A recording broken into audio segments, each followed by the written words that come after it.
Ako si Hernan. Mga aswang, hinahabol nila ako. Alam kong kayong dalawa lang ang makakatulong sa akin. Anong ibig mo sabihin? Mga simpleng tindero lang kami ng pinya. Hindi nga namin mapalago ang negosyo naming to eh. Tama ang asawa ko. Mga tindero-tindera lang kami. At hindi namin alam kung paano ka matutulungan. Binibiro ko lang kayo. Anong akala nyo sa kagaya ko? Mahina? Ano naman ang ibig sabihin ng Zanzibar na yan? Ni hindi nga niya naabot ang puso ko eh. Ngayon, ako naman!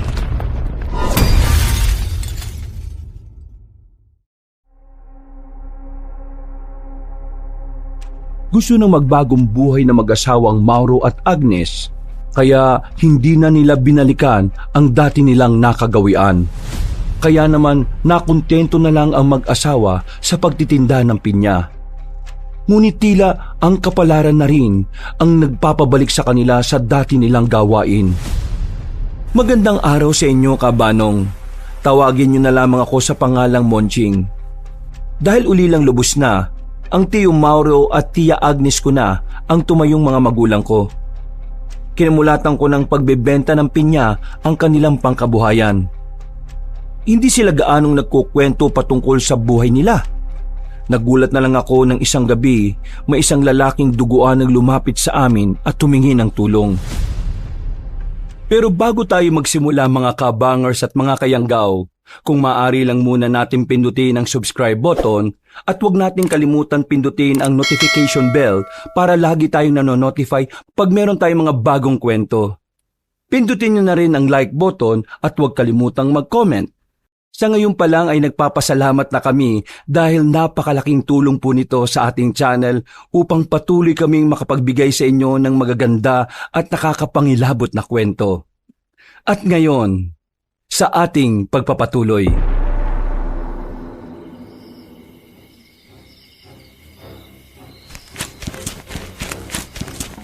Tulong! Tulungan niyo ako! Tulong! Tulungan niyo ako! Hinahabol ako ng mga aswang! Papatayin nila ako! Sino ka? Bakit naliligo ka sa sarili mong dugo? Ako si Hernan. Mga aswang, hinahabol nila ako. Alam kong kayong dalawa lang ang makakatulong sa akin. Anong ibig mo sabihin? Mga simpleng tindero lang kami ng pinya. Hindi nga namin mapalago ang negosyo naming to eh. Tama ang asawa ko. Mga tindero-tindera lang kami. At hindi namin alam kung paano ka matutulungan. Huwag na kayong magkaila. Kilala ko kayong dalawa. Kala ba ninyo matatakasan nyo sila? Diyan kayo nagkakamali. Ha? Anong ibig mo sabihin? Sino ka ba talaga? Kung totoo man ang sinasabi mo na hinahabol ka ng mga aswang, nasaan sila? Oo nga. Bakit wala pa sila rito? Niloloko mo ba? Ha? Hindi. Mauro, may mga paparating. Maganda kayo. Mga aswang ang mga yan. Agnes, pakikuha mo yung minasbad natin. Ikaw na malalaki. Magtago ka rito at kami nang bahala sa kanila. Sige Mauro, sandali lang. Tiyo, totoo po ba? Mga aswang ang mga nagkalat dyan sa labas ng tindahan natin? Oo, Monching. Mga aswang sila. Tingnan mo mga mata nila nagbabaga. Ikaw na ang bahala magbantay dito sa tindahan natin at sa lalaki. Kami na ng tiya Agnes mo ang haharap sa mga yan. Sigurado po kayo, Tiyo. Mukhang marami ang mga aswang na yan Baka hindi po nyo kayanin. Malalaman din natin yan mamaya. Basta, huwag mong iiwan ang lalaking yan Protektahan mo siya kapag may aswang nalalapit dito. Opo, ako na pong bahala, Tiyo. Mag-ingat po kayo ni Tiya. Sige, Agnes, nandito ka na pala. Tara, harapin natin ang mga nilalang na yan. Sige Mauro, malalaman din natin kung anong pakay nila sa lalaking ito. Huwag lang sila magkakamali sa mga hakbang nila. Totodasin natin sila. Tayo na, Agnes.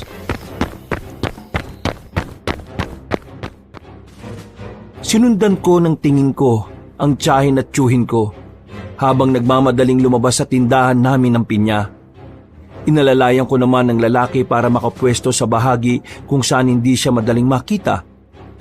Magtatanong sana ako sa kanya, ngunit nawalan siya ng malay. Dahil dito, kabanong, nagpasya na akong silipin kung ano na ang sitwasyon sa labas. Sa tulong ng liwanag na nagmumula sa buwan, nakita kong kaharap ni Tiyo ang humigit kumulang sa 10 aswang. Dulot ng pag-aalala ko, lumabas na rin ako para tulungan silang dalawa. Sinabi nang huwag kang lalabas eh. Nagmatigas ka pa rin. Gusto ko lang pong tumulong sa inyo ni Tia. Ganyan pala itsura ng mga aswang, Tiyo. Nakakatakot at para mga mababangis na hayop. Hindi mo dapat sila kinatatakutan, Monching. Mga salot ng lipunan na katulad nila. Kaya dapat pinupuksa sila. Pero kakaiba po ang lakas at liksi nila. Hindi ko sila mapuruan, Tiyo. Huwag mo munang isipin yan.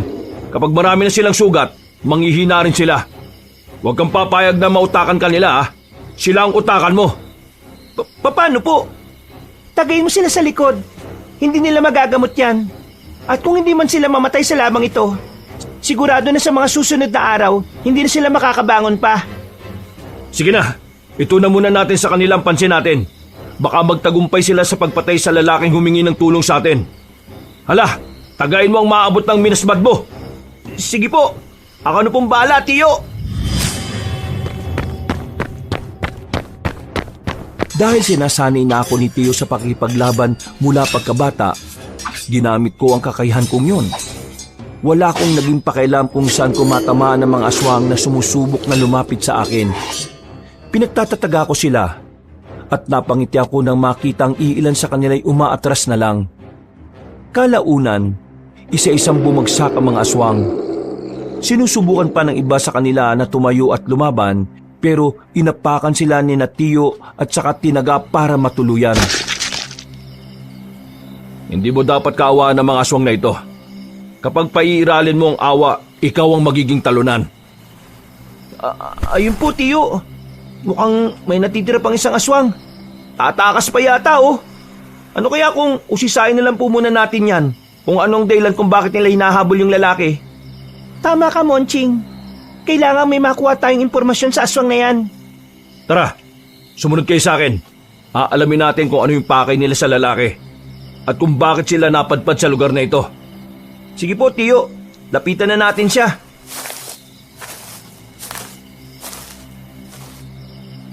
Hoy, ikaw! Aswang! Anong pakay niyo sa lalaking tinutugis ninyo? Anong kasalanan niya sa inyo? Magsalita ka! Huwag kang maging pipi, ha? Kanina ang tapang-tapang mo. Sigaw ka ng sigaw. Pero ngayon parang umurong na rin pati ang dila mo. Parang ayaw po niya talaga magsalita, Tiyo, oh. Wala tayong mapapala sa kanya kung ganyan. Lahat ng mga kasama niya, wala ng buhay. Kung ayaw naman niyang magsalita at sumagot sa tanong natin, alam na ninyo kung anong dapat sa kanya. Monching, gusto mong ikaw mismo ang tumapos sa aswang na ito? Pero, Tiyo, huwag mong kaawaan ng aswang na yan. Marami pa siyang mabibiktima kung hahayaan natin siyang mabuhay. At panigurado, kung mambibiktima man siya, hindi rin siya maaawa ron. Sige, Monching. Tayo ang mga berdugo ng aswang. At hindi ka dapat matakot na pumatay ng mga kauri nila. Hala, sige na! Napatango ko kina Tia at noon din, tinaga ako sa liig ng aswang. Nung una, nanginig ang mga kamay ko, Kabanong. Pero nang ikalawang beses kong tagain ang nilalang, doon ako nakaramdam ng kakaiba. Dahil nakita kong buhay pa rin siya, minabuti kong ulitin ang pagtaga ko hanggang sa hindi na siya humihinga. Napatakip naman sa balikat ko ang Tiyo Mario ko dahil sa ginawa ko. Yan, ganyan nga pamangkin. Ang mga kagaya nila ay dapat na pinapatay. Wala silang lugar rito sa mundo dahil mambibiktima lang sila ng mga inosente. Sige po, Tiyo. Ano pong gagawin natin sa mga katawan ng aswang na ito? Mas mabuti siguro kung sunugin natin ang mga ito. Hindi naman madaling maamoy yan dito kasi medyo may kalayuan ng ibang bahay. Ang problema lang natin, daanan ng ibang tao ang bahaging ito. Baka mapansin nila ang gagawin natin. Hindi naman siguro. Sige, ganito na lang. Doon na rin natin itapon ng mga balat ng pinya para isipin nilang mga basura lang ang itinapon natin at sinusunog natin. Opo, mas mabuti nga po kung ganon, Tia. Para hindi na sila maghinala pa. Monching, pakitulungan mo muna ako para mas madaling matapos.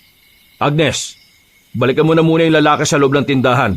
Baka kung napano na siya. Sige, Mauro. Mauna na ako sa inyo, ha. Mag-iingat kayo. Baka may iba pang aswang na umaaligid dito. Sige lang, kami nang bahala ni Monching sa kanila kapag may natitira pa rito. Oo nga po, Tia Agnes. Hindi ko pababayaan si Tiyo rito.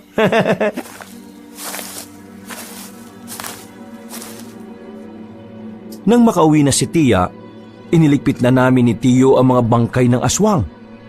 Nang maitambak na namin yon sa hukay na nasa likod bahay, minabuti naming sunugin ang mga katawan nila. Napatakip na lang ako ng ilong dahil sa matapang na amoy noon na katulad ng inihaw na hito. Napatawa ng bahagya na rin si Tiyo sa akin nang makita niyang ginawa ko. Masasanay ka rin dyan. Ngayong may nakaharap na tayo mga aswang, hindi malabo na may aatake ulit sa atin. Ito ang pangyayaring pilit na aming tinatakasan ng Tia Agnes mo eh. Pero, ewan ko ba? Tadhana nga talagang naglalapit sa amin sa kanila. Ano pong ibig niyo sabihin? Minsan na rin po ba kayong may nakasagupang aswang, Tiyo? Oo, Monching. Bago ka pa ipinanganak, mga manunugis na kami. Kinatatakutan kami ng mga aswang. Pero, nang maipanganak ni Agnes ang pinsan mo, nagpa siya kaming iwan ng ganoong gawain. Pinsan? May pinsan po ako? Nasaan na po siya? Wala na siya. Pinatay siya ng mga aswang. Hindi ko makakalimutan ang gabi na aalis na sana kami para magpakalayo-layo. Pero inatake kami ng mga aswang. Pinatay nila ang anak namin.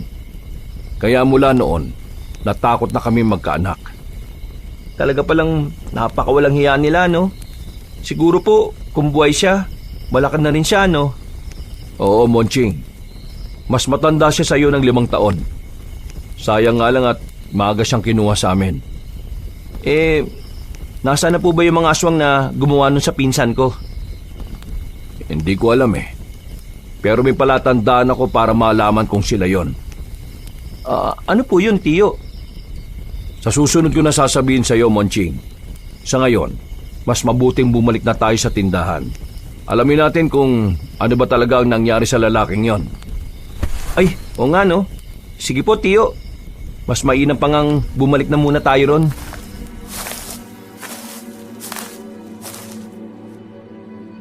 Pagdating namin sa tindahan, nakita naming umiiling si Tia Agnes. Nagtaka kami kung ano ang dahilan nun. Pero nang ibaling namin ni Tiyo ang pansin namin sa dugo ang lalaki, nalaman naming tuluyan ng nalagutan ng hininga ang nasabing lalaki. Sa kadahilanang yon, minabuti namin ni Tiyo na magukay na lang ng libingan para sa kanya upang doon na siya ilibing. Pagkabalik namin sa tindahan, tinapos namin ang pagliligpit doon saka umuwi na rin sa bahay na hindi rin naman kalayuan doon. Ano kaya ang pakay ng mga aswang sa lalaking yon, no? Yan ang hindi natin alam. Kung buhay lang sana siya, mauusisa natin siya kung ano talaga nangyari. Baka naman po may kasalanan siya sa mga yon, kaya siya tinutugis. Posible yung sinasabi mo. Pero sa palagay ko may mas malalim na rason sila. Hindi bali na. Ang importante sa ngayon hindi nila tayo babalikan. Hindi naman talaga tayo kasali sa gulo nila. Oo nga po, Tiyo. Tsaka wala rin naman tayong alam kung ano talaga yung nangyayari sa kanila Huwag lang sila magkakamali na bumalik dito. Titiyakin natin na malalaman natin kung sino ang pinuno nila. At baka malaman natin kung sinong pumatay sa anak natin. Malapit na rin nating matuntun kung saan naglulungga ang mga aswang na yon. Manda sila kapag napatunayan natin kung sino ang may sala. Paano po ninyo malalaman kung sila nga yun? Ano po yung palatandaan nyo? Ang kwintas sa may 3 ngipin ng tao. Yan ang palatandaan namin. Sandali, ipapakita ko sa'yo. Nang makuha ni Tia Agnes ang sinasabi niyang kwintas, agad niyang ipinakita sa akin. Napalunok na lang ako ng laway ko nang malamang totoong ngipin nga ng tao ang naroon sa kwintas. Ipinaliwanag naman ng Tiyo ang patungkol sa kwintas. Kaya kahit papaano, nasagot ang mga tanong sa isipan ko. Yan ang kwintas na nakita namin malapit sa katawan ng pinsan mo. Siguradong pagmamay-ari ng mga aswang yan. Ang hindi ko lang alam kung anong uri sila at kung saan sila nagkukuta. Ano po kaya kung hanapin natin sila, Tiyo? Hindi madali ang sinasabi mo, Monching. Napakadelikado niyan. Hindi natin alam kung gaano kalakas ang magiging kalaban natin. Pero huwag ka mag-alala. Matutuntun din natin sila. Sa ngayon, ituon na lang muna natin ang ating pansin sa pagtitinda ng pinya. Tama ang tiyo mo.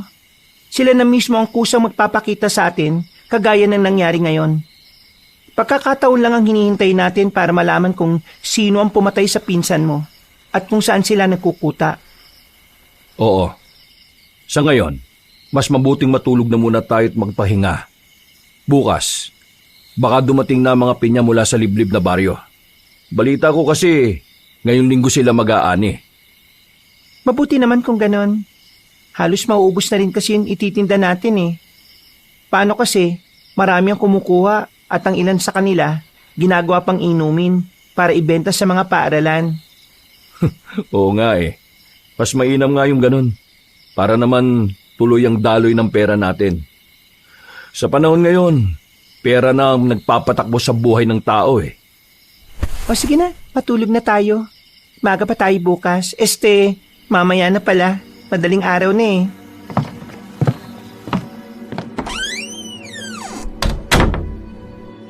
Nagkasundo kaming tatlo na magpahinga na muna.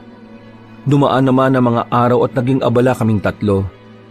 Dahil marami ang bumibili, hindi na nila nagawa pang isipin ang patungkol sa nangyaring paglusob ng mga aswang.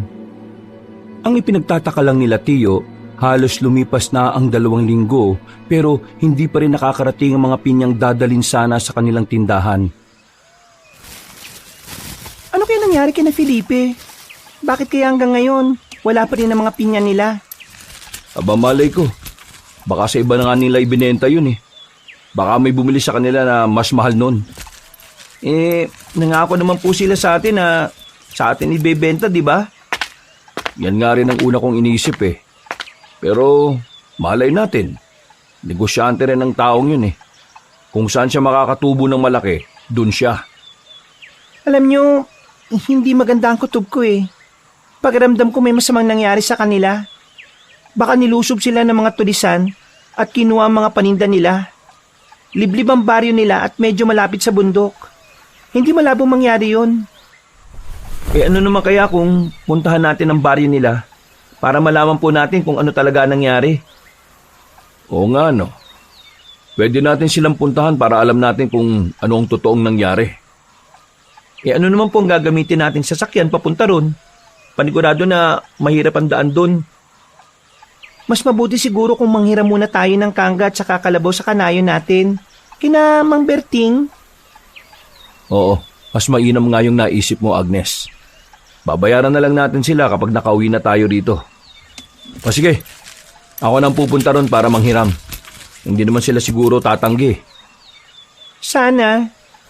Pero bukas na ng madaling araw tayo aalis dito. Aabutin tayo ng gabi sa daan kapag ngayon tayo pumunta ron eh. May kalayuan din naman yon. Hindi ba? Oo siya. Sige. Mahirap na rin at baka may haharang pa sa atin sa daan.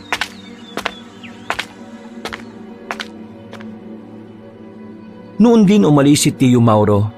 Naiwan naman kami ni Tia Agnes sa bahay. Habang wala pa si Tiyo, ikinuwento ni Tia ang patungkol sa nangyari ng gabing umatake sa kanila ang mga aswang. Nakaramdam ako ng awa sa kanila, Kabanong. Lalo pa at makaraan ng ilang taon, hindi pa rin nila nakakamit ang hustisya. Kung hindi lang sana nila pinatay ang anak namin, ang pinsan mo, sigurado na sanggang dikit kayong dalawa. Hindi na naman nagkakala yung edad ninyo eh. Oo nga po. Yan din nga po yung sabi sa akin ni Tiyo eh. Siguro kung buhay siya, baka nga po hindi na ninyo ako inampun eh. Ano ka ba naman? Pamilya ka namin kaya hindi ka namin pababayaan. Parang anak na nga rin ang turing namin sa iyo eh. Basta po, Nakakaya naman po siguro kung isisiksik ko yung sarili ko sa inyo. Teka, ano po ba talaga yung nangyari kina nanay at tatay? Halos wala po kasing kinukwento si Tiyo sa akin eh.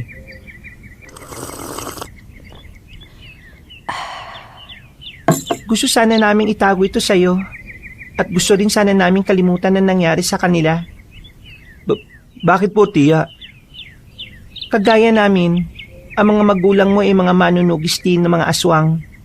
Kasamahan namin sila. Pero, nung nagkalansihan, isa sila sa mga napatay ng kalaban. Lansihan po? Ano pong ibig sabihin nun? Tinraidor kami ng isa naming kasama. Sinabi niya sa amin kung saan nandoon ang kuta ng isang pinunong gabunan. Yung pala, nakahanda na ang mga kalaban namin. Nasan po yung pinunong gabunan na nakalaban ninyo? Napatay na namin siya sa mismong araw ng sagupaang yon. Pero ang balita ko, may isa siyang anak na nakatakas mula sa amin. Hindi po kaya yun ang gumawa ng hakbang para patayin ang pinsan ko? Nasaan na po kaya siya ngayon, no? Yan din ang duda namin ng tiyuhin mo. Ilang taon naming hinanap ang aswang na yon pero hanggang ngayon, hindi namin siya matagpuan. Natigil ang pag-uusap namin ni Tia nang marinig namin ang boses ni Tio Mauro sa labas ng bahay. Pinuntahan namin siya at nakita naming hila niya ang kalabaw na meron ding hinihilang kangga. Inutusan ako ni Tio na bigyan ng makakaing dahon ng kalabaw. Agad ko namang sinunod ang sinabi niya. At nang matapos kong gawin yon, bumalik ako sa loob ng aming bahay. Nang marinig kong nagkukwentuhan sila Tio at Tia, napahinto ko sa kami na buting makinig na muna sa kanila. Kailangan mahanap na natin ang aswang na yon. Panahon na siguro para maningil tayo. Pero hindi pa natin talaga alam kung saan siya naglulungga. Isa pa, dalawa lang tayo. Baka kung ano pa mangyari sa atin kung susugot tayo ron. Mag-iingat naman tayo Gusto ko nang maipaghiganti ang anak natin Matagal na rin hindi tayo nakakasagupa ng mga aswang na yan Akala ko ba magbabagong buhay na tayo? Sana. Pero kahit ano pa ang gawin natin, sinusundan pa rin nila tayo Ibig sabihin yan, papalapit na rin sa atin ang aswang na hinahanap natin. Ay nako. Saka na natin isipin ang bagay na yan. Sa ngayon, pagplanuhan na natin kung anong oras tayo aalis bukas. Ay teka, isasama ba natin si Monching? Mas mabuti siguro kung wag na. Walang tatao sa tindahan natin Mabilis lang naman tayo kasi aalamin lang natin kung bakit hindi pa rin dinadala rito yung mga pinya. Sige, malalaman din natin ang rason nila bukas. Lumapit na ako kina Tio Mauro at inihayag ko sa kanila ang kagustuhan kong sumama sa kanila. Ipinaliwanag ko na rin ang magiging tulong ko sa kanila kung sakali. Kaya kalaunan nakumbinsi ko rin sila. Dahil malapit ang gumabi noon, nagpasya na kaming magpahinga na muna. Maaga kaming aalis, kaya maaga rin kaming natulog. Bandang 3:00 ng madaling araw, nagising kaming 3. Nang makapaganda na kami, agad kaming umalis sakay ng kangga na hila ng kalabaw.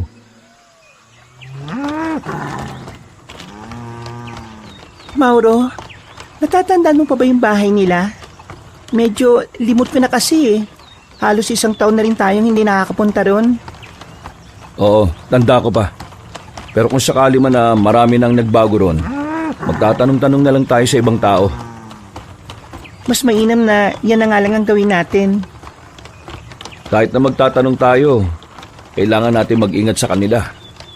Unti-unti nang nagiging laganap ang mga aswang At baka may makakilala sa atin doon. Sige po, Tio. Mamaya kasi may nakakaalam na sa ginagawa natin sa mga aswang Baka may mga aswang din doon sa kanilang baryo. Basta, wag lang tayo magtiwala sa kanila. Ikaw, Monching, huwag kang lalayo sa amin Baka mapagdiskitahan ka ron. Opo, masusunod po, Tia. Huwag kayong mag-alala. Hindi po ako magiging pasaway sa inyo. Siguraduhin mo, Monching Mamaya, Baka kapag may makita kang magandang dalaga ron, susundan mo ah. Hay nako, kung may liligawan ka man o gagawing nobya, kilatisin mo muna ah. Baka mamaya, aswang na pala yung naging kabiyak mo. Mahawaan ka pa niya. Kayo po talaga oh. Basta, pangako po, magpapakabait po ako at hindi ako aalis sa tabi ninyo.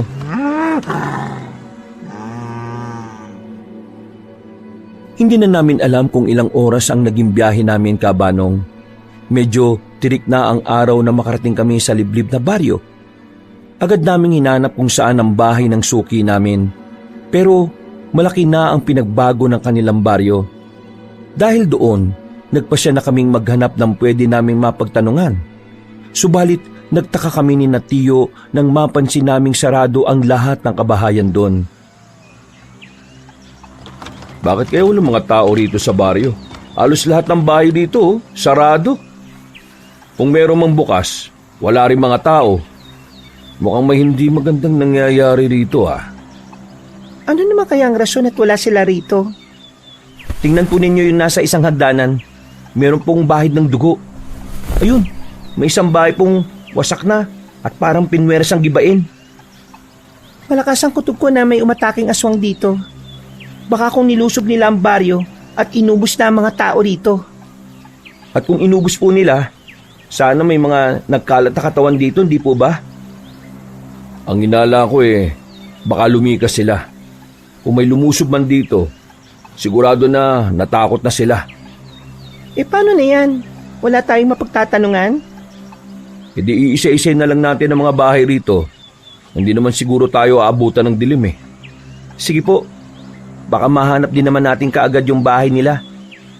Teka, kung wala po dito yung ibang tao, baka wala rin po sila dito. Yan ang aalamin natin.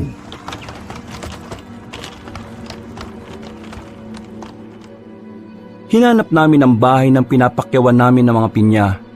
Kalaunan, naalala ni Tiyo kung saan banda ang tirahan ng mga yun. Kaya doon na kami dumiretso. Nanlumo kaming tatlo nang makita naming sira rin ang bahay nila. May mga bakas din ng dugo sa sahig at dingding nila. Nakita rin namin doon ang 3 kangga na may kargang mga pinya. Kaya naisip namin baka dadali na sana nila yon sa amin. Hindi maganda ito. Sigurado ako na nagsisimula ng maggasik ng lagim ang mga aswang. Ano nang gagawin natin ngayon? Wala rito ang suki natin at malamang pati sila pinaslang na ng mga aswang. Tiyo, Tiya, tinan po ninyo yung nakasabit sa hagdanan ng bahay nila Teka, parang kwintas yan At parang kawig po nung ipinakita nyo sa akin. Oo nga no. Sinasabi ko na nga malapit na tayo sa mga aswang na yan. Sandali, kukunin ko yung kwintas na yon. Kung ganon, ang grupo ng pumatay sa anak natin at ang umatake rito ay iisa lang. Sino kaya ang pinuno nila? Walang iba yan kung hindi ang anak ng pinunong gabunan na pinatay natin dati. Ano na pong gagawin natin, Tiyo? Dahil sa tagal na paghahanap natin ng bahay na ito, halos malapit na pong lumubog ang araw Tayo na. Kinakailangan natin makalis tayo rito bago pa dumilim. Hindi natin alam, baka may mga gumagala na palang aswang dito. O baka naman gagawin na nilang kuta ang baryong ito.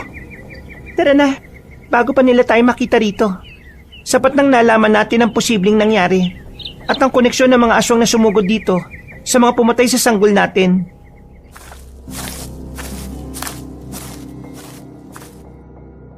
Nagsimula na kami maglakad pabalik sa kangga at kalabaw namin, Kabanong. Akmang sasakay na sana kami roon nang may makita kaming isang matandang lalaki. Nakatingin siya sa amin, kaya napangiti kaming 3 sa kanya. Habang papalapit siya, may napansin akong kakaiba sa kanya. May nakita akong puting liwanag na nakapaligid sa kanyang katawan. Hindi na sana ako pupunta rito. Maamoy nila kayo at masusundan. Sino nila po ang tinutukoy ninyo, mga aswang po ba? Tama ka, mga aswang.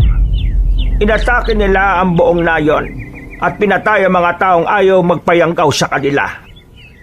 Kung ganun po, Halos lahat ng mga tao dito ginawa na nilang aswang. Kaya po pala walang mga tao sa kabahayan at may mga bahid ng dugo na nasa ibang bahay. Tama kayo. Halos lahat ng taga rito ginawa na nilang aswang. Kayo po, bakit po kayo nandito? Baka po isa rin kayong aswang Kung isa akong aswang, di sana'y inatake ko na kayo. Kahit na hindi pa lumulubog ang araw. Sino po ba kayo? Bakit po hindi kayo sinaktan ng mga aswang? Hindi ako taga rito. Ako si Tandang Judiel. Kagabi, gusto ko sanang tulungan ng mga tao. Pero nang makita kong isa sa kanila, naisip kong baka hindi ko kayanin. Matanda na ako. At ang kakalabanin ko ay mga nilalang na may kakaibang lakas at liksi. Ano pong ginagawa niyo rito? Taga saan po ba kayo? Doon ako nakatira sa bundak. Bumaba lang ako rito para sana magbigay ng babala sa mga taga-nayon. Ngunit nahuli ako ng dating. Kaya kayo, kailangan niyong mag-ingat. Mag-ingat po sa mga aswang? Tama ka, binata. Papalapit na ang kabilugan ng buwan at sigurado na mas magiging agresibo pa sila. Teka, bakit hawak mo ang kwintas na yan? Huwag niyong sabihin na mga aswang din kaya. Nako, hindi po. Nakita namin ang kwintas na ito sa bahay ng suki namin. Malamang, naiwan ito ng aswang.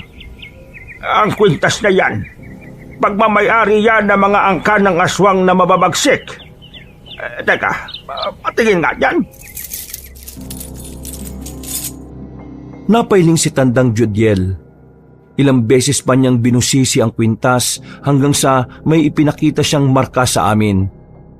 Napakunot noon naman ako nang makitang may maliliit na ukit pala sa kwintas na yon.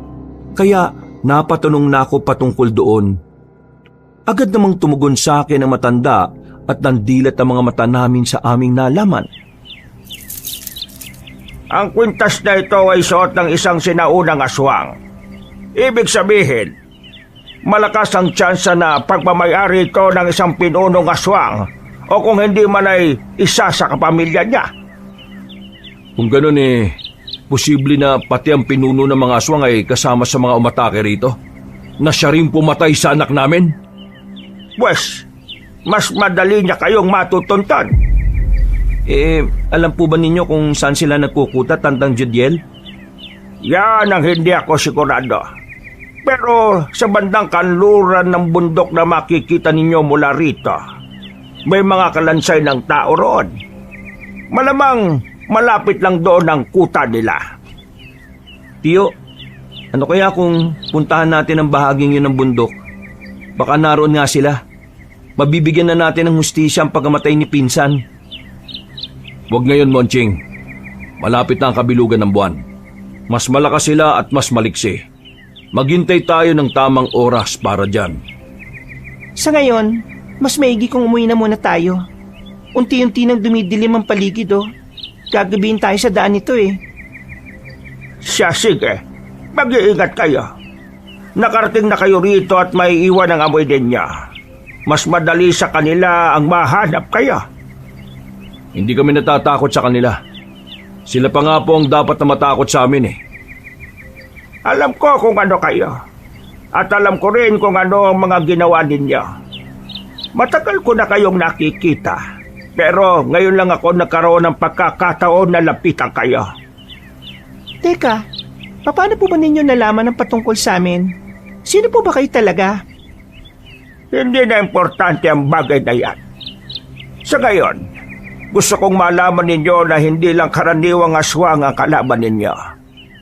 Siya ay nahahanay sa mga sinaunang aswang na kung tawagin ay Baratungaw. Baratungaw? Paano po nangyari yun? Malakas ang kutob namin na anak ng pinunong gabunan na pinatay namin ang namumuno sa kanila ngayon Tama ka. Pero ang kanyang ina ay isang Baratungaw. At dahil sa sunod-sunod na mga ritual, naging puro ang dugo niya. Malakas siya at may kapangyarihang kontrole ng mga bagay na nasa paligid niya. Pero Dati yon. Ano pong ibig niyong sabihin dati? Kung may mga aswang na kayang kumontrol ng mga anino at espiritu, siya naman kaya niyang kontrolin ang mga bagay na nasa paligid niya. Lahat po talaga ng mga bagay? Hindi. Ang ibig kong sabihin ay mga bagay na konektado sa kaligtasan. Alam po ba ninyo kung paano namin siya matatalo? Isang bagay lang ang pwedeng tumalo sa kanya. Ang kampilan ng isang sinaunang babaylang manunugis. Kampilan po? Nasaan na po yun? Malamang sa tagal ng panahon, kinakalawang na po yun. Hindi kinakalawang ang kampilang yon, iha. Paano naman po kayo nakakasiguro? Baka po, kayo po yung babay lang yon. Ano ba naman kayo? Gano'n na ba ako katanda sa inyong mga mata? Hindi ako yon. Pero alam ko kung nasaan ang kampilan. At may tuturo ko yon sa inyo kung gusto ninyo. Saka na lang po siguro, Tandang Judiel. Aabutin kami ng dilim sa daan eh. Parang napakadelikado na po kasi ng panahon ngayon. Kung gusto nyo ang binatang ito na lang ang isasama ko. Naku, wag na po. Tandang Judiel. Salamat na lang po sa inyo. Pwede naman po kung sumama sa kanya eh. Permiso lang po ninyo, Tiyo. Yun ang kailangan ko. Hindi ako pumapayag. Hindi natin alam kung ano yung panganib na nakaamba sa iyo ron. Mas mabuti nang magkakasama tayong tatlo. Mas masisiguro pa natin ang kaligtasan ng isa't isa. Ay, kayong bahala. Basta, kung sakaling kailangan ninyo ang tulong ko, puntahan lang ninyo ako sa bundok. Hanapin nyo ang kuweba sa bandang kanluran ng bundok. Tawagin nyo ako at lalabas ako ng walang alinlangan. Sige po. Maraming salamat po, Tandang Judiel.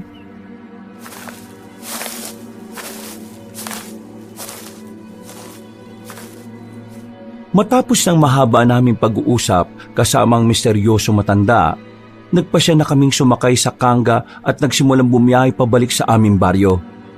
Dahil maliwanag ang buwan, hindi kami nahirapang baybayin ng daan pa uwi. Hindi na rin namin naiwasang pag-usapan ang patungkol sa nangyari sa baryo ng suki namin, pati na sa misteryosong matanda na nakausap namin. Naniniwala po ba kayo sa mga sinabi ng matandang yon? Para kasing napakarami niyang lihim na tinatago eh. Yan din ang iniisip ko. Kaya rin hindi ako pumayag sa gusto niya eh. Kasi wala akong tiwala. Malay natin, baka siya pa yung pinuno ng mga aswang eh. Oo nga. Yan din ang iniisip ko kanina. Baka gamitin pa niya si Monching laban sa atin. Hindi naman po ako papayag sa gusto niya. Baka siya pa yung patayin ko. Kahit na, Monching, iba pa rin kung nag-iingat tayo. Hindi natin siya kilala. Sa panahon ngayon, tatlo lang tayo ang kailangan magtiwala sa isa't isa. Tama ang Tiyo Mauro mo. Wala tayong ibang dapat na pagkatiwalaan. Baka may masamang mangyari sa atin eh. Minsan na kaming tinraidor at hindi namin papayagan na mangyari ulit yon. Naintindihan ko po kayo, Tiyo Mauro. Panandalian kaming naging tahimik habang naglalakbay. Nasa ganong estado kami nang makarinig kami ng mga ingay sa paligid. May mga kakaibang huni at may mga yabag ding nakasunod sa amin. Minabuti naming ihanda ang mga minasbad namin para sa kung anumang posibleng mangyari.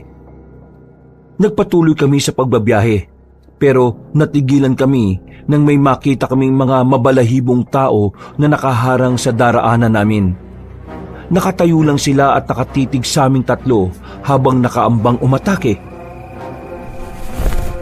Maganda kayo. Siguradong tayo na ang pakay ng mga yan. May nakasunod sa atin kanina. Monching, matyagan mo ang bandang likuran natin ha. Sigurado na may aswang din na magmumula dyan. Sige po, Tia. Ako na pong bala. Sasabihin ko kagad kapag may napansin akong gumagalaw na ibang nilalang, Tia. Yan ang gagawin mo. Hindi tayo dapat maisahan ng mga yan. Halina kayo. lapitan natin sila. Sige, Mauro. Ikaw na ang maunang maglakad.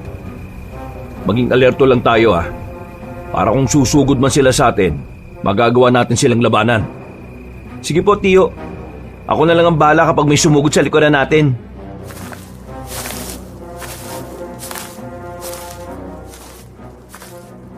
Bumaba kami sa kangga saka nagsimulang lumapit sa mga aswang. Maraan kaming humakbang para lapitan sila. Pero nakailang hakbang pa lang kami nang umangil ang mga aswang na nasa unahan namin. Kasunod noon, may huminto rin sa likuran namin. Napalingon ako at napalunok ng laway nang makita ko ang 10 aswang na naroroon. Tiyo, mga 10 aswang na nasa likuran natin. Kung ganon, mga nasa 20 ang magiging kalaban natin. Medyo marami po. Makakaya po ba natin sila? Oo, makakaya natin. Basta magtutulungan tayong 3. Huwag tayo mag-iwaiwalay. Kailangan bantayan natin ang isa't isa para hindi tayo maisa na mga yan. Sige, mas mabuti pa nga yan. Yan na! Mukhang atake na sila sa atin. Hindi na kami nakapagsalita pa ni Tia Agnes nang biglang sumugod sa amin ang mga aswang na nasa harapan. Dahil sa pangambang baka may aatake sa amin, itinuon ko ang pansin ko sa bandang likuran. Nasa ganoong sitwasyon ako nang marinig ko ang sigaw ni Tia. Napalingon ako sa kanila at nang makita kong pinagtutulungan sila ni Tiyo, nagpasya na rin akong alalayan sila. Sumugod ako sa ibang aswang na kumukuyog sa kanila at walang pagdadalawang isip na pinagtatataga ko sila. Monching, protektahan mo ang tiyahin mo. Ilalayo ko ang ibang aswang sa inyo para mahati ang kanilang grupo. Sige po, Tiyo. Mag-iingat ka, Mauro. Kapag sumugod dito mga nasa likuran namin, kami na rin bahala ni Monching. Sige, mas mabuti pang ang yan ang gawin ninyo para mauna kong maubos ang mga nasa harapan natin. Humiwalay sa amin si Tiyo Mauro. Naging tama ang pasya niya. Nagkawatak-watak ang mga aswang. Kaya naging madali na rin sa amin ni Tia ang atakihin sila. Walang ano-ano, inatake ako ng 2 nilalang kaya agad ko silang inilagan. Bago pa man sila makasugod ulit sa akin, ako na mismo ang umatake sa kanila. Kahit na maliliksi sila, pakiramdam ko'y nagawa kong pantayan ng kakayahan nila ng mga oras na yon. Kalaunan, napabagsak ko ang 2 nilalang at upang masigurong hindi na sila makakabangon ulit, tinaga ko sila sa leeg. Mahusay ka na talaga makipaglaban, Monching. Napabagsak mo ang mga aswang na sumubok na umatake sa iyo. Kayo nga rin po eh.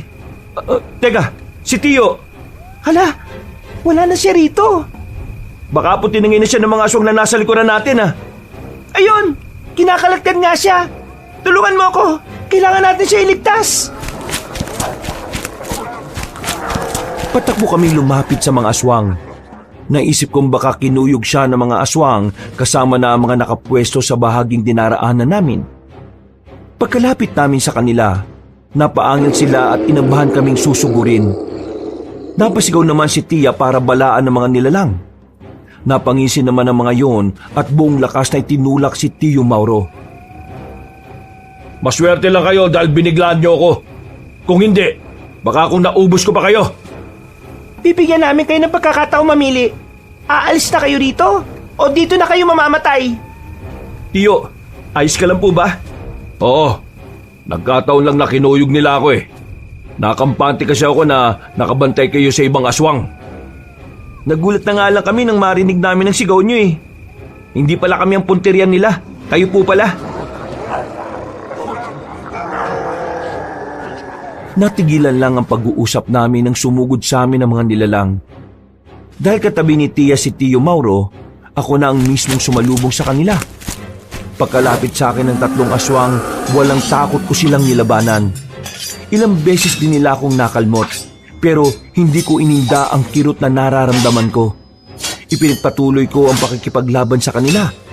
Hanggang sa makita kong sinugod na rin ni Tiyo Mauro ang iba pang mga aswang. Kalaunan, dahil sa naging pagtutulungan naming 3, nagawa namin patayin lahat ng mga nilalang na naroroon. Mabuti na lang talaga natalo natin sila. Kung hindi, baka naging hapunan na nila tayo. Oo nga. Saka kung tayong dalawa lang ang umalis, baka nga nalagay pa tayo sa alanganin. Mabuti na lang talaga at nanditong pamangkin natin. Salamat, Monching ah. Nako, walang anuman po, Tia Agnes. Kahit ano pa ang mangyari, nakahanda po akong tumulong sa inyo sa lahat ng oras. Maraming salamat talaga, Monching. Pero, alam mo, napabilib mo ako eh. Hindi ko akalain na mahusay ka na makipaglaban. Siyempre po, mana po ako sa inyo eh. Saka, kayo po nagpalaki sa akin. Kaya kung ano man ang katangian nyo, nakukuha ko rin. O ano, tayo na? Mas mabuti pang umuwi na tayo at makapagpahinga. Oo nga eh. Pero magmula ngayon, kailangan na natin maging alerto sa paligid natin. Anumang oras kasi, aatake sa atin ng mga aswang. Huwag po kayong mag-alala. Tutulong po ako lagi sa inyo.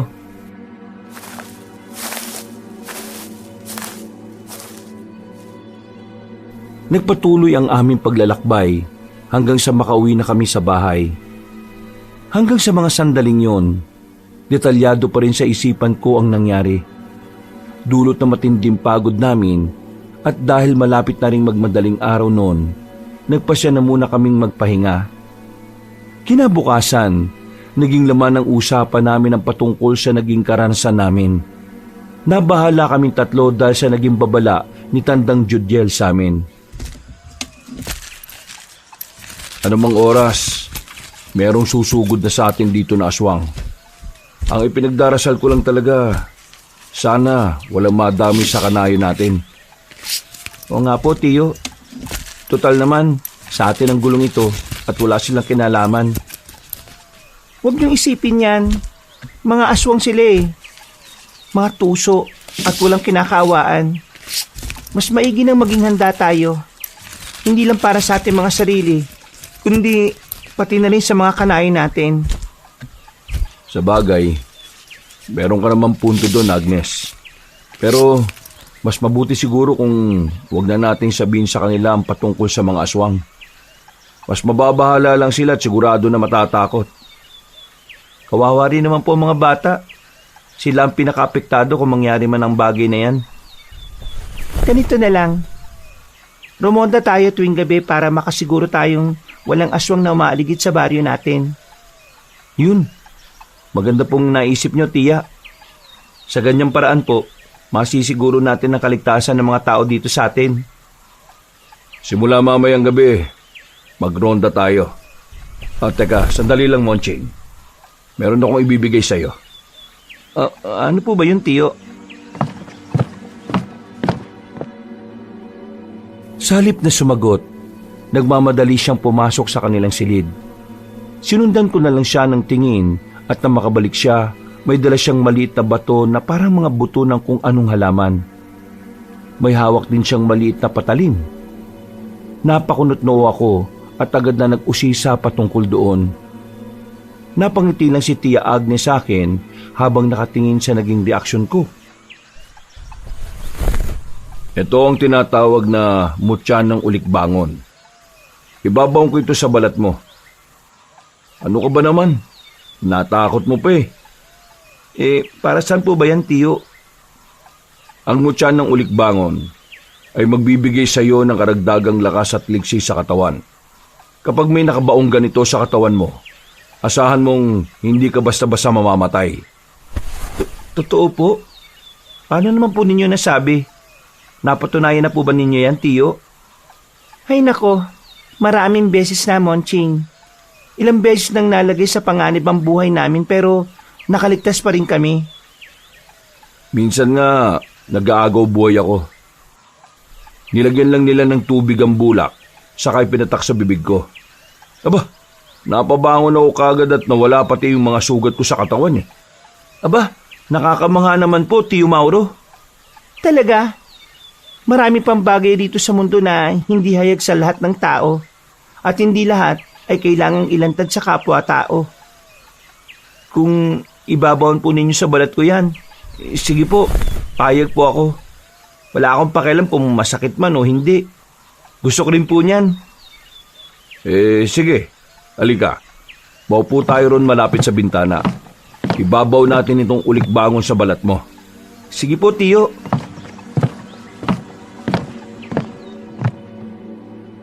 Nang makapwesto na kami kabanong, sinimulan niya ang pagbabaon ng mutya sa balat ko. May mga inihabilin pa sa akin si Tio Mauro na kaagad ko namang isinaisip.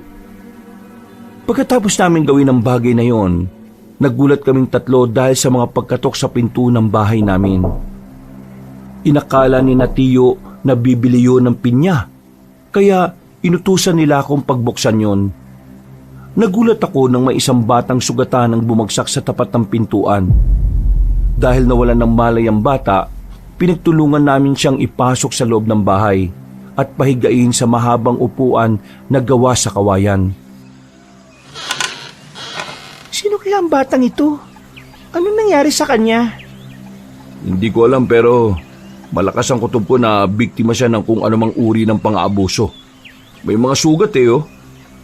Ang mas mabuti pa, hintayin na lang nating magising siya para mausisa. Siya lang ang makakapagkwento kung ano talaga nangyari sa kanya. O nga po, saka iba pa rin kung mula talaga sa kanya yung kwento. Pero teka, hindi maganda ang kutob ko sa batang yan eh. Hindi kaya pakawala siya ng mga aswang? Hindi naman siguro, Monching. Kung pakawala siya ng aswang, bakit may mga sugat siya? Saka kawawang itsura niya eh. Naisip ko rin yung naisip mo, Monching. Pero hindi dapat tayo kaagad humusga. Kinawawa ang bata eh. Hindi bale, malalaman din natin yan kaagad kapag nagising siya. O sige na, mas mabuti siguro kung magluto na muna ako ng lugaw para pagkagising ng bata, magkalaman ng mainit ang tiyan niya. O sige, mas mabuti pa nga siguro. Ako nga medyo gutom na rin eh. Nagpaalam sa amin si Tia Agnes saka tumungo sa kusina. Nung naiwan na kami ni Tio sa sala, pinag-usapan namin ang patungkol sa pagroronda na gagawin namin. Nasa kalagitnaan kami ng pagkukwentuhan nang marinig namin ang pag-ungol ng bata. Naibaling ko ang pansin ko ron at napansin kong napapakuyom siya ng kamay at animoy gusto niyang magpumiglas. Masalimuot siguro yung napagdaanan ng batang ito. Ewan ko nga lang kung saan siya talaga nanggaling. Kahit nga na may pagdududa ako sa kanya, nakakaramdam pa rin po ako ng awa. Sa ganyang kamurang edad niya, nakaranas na siya ng hindi maganda. Oo nga siguro kung inatake ng mga aswang ang pamilya niya, siya lang ang nakaligtas. Ay, mabuti na nga lang po't hindi siya pinabayaan ng kanyang gabay. Kung nagkataon, baka pati siya ginawa na rin hapunan ng mga nilalang na yun. Nasaan po ko? Ang mga magulang ko? Ano po nangyari? Oh, gising na siguro siya, Monching. Hindi po, nananaginip lang po siguro. Kanina ko pa po napapansin ang mabilis na paggalaw ng mata niya kahit nakapikit siya. Bata, gising ka na ba? Huwag ka mag-alala, ligtas ka na. Ano ba nangyari sa'yo? Ayan po. Nagsalita lang po siguro siya ng tulog. Ay nako, kawawang bata. Pati sa pagtulog niya ginagambala siya ng hindi magandang karanasan. Natigil na lang kami sa pagkukwentuhan ni Tio Mauro nang makita naming dumilat na mga mata ng bata. Nagsimula siyang umiyak at hinanap ang mga magulang niya. Agad naman namin siyang inalo hanggang sa tuluyan siyang kumalma. Sinabi namin sa kanya na nawalan siya ng malay sa tapat ng pintuan kaya dinala na namin siya sa loob ng bahay namin. Ano ba nangyari sa'yo?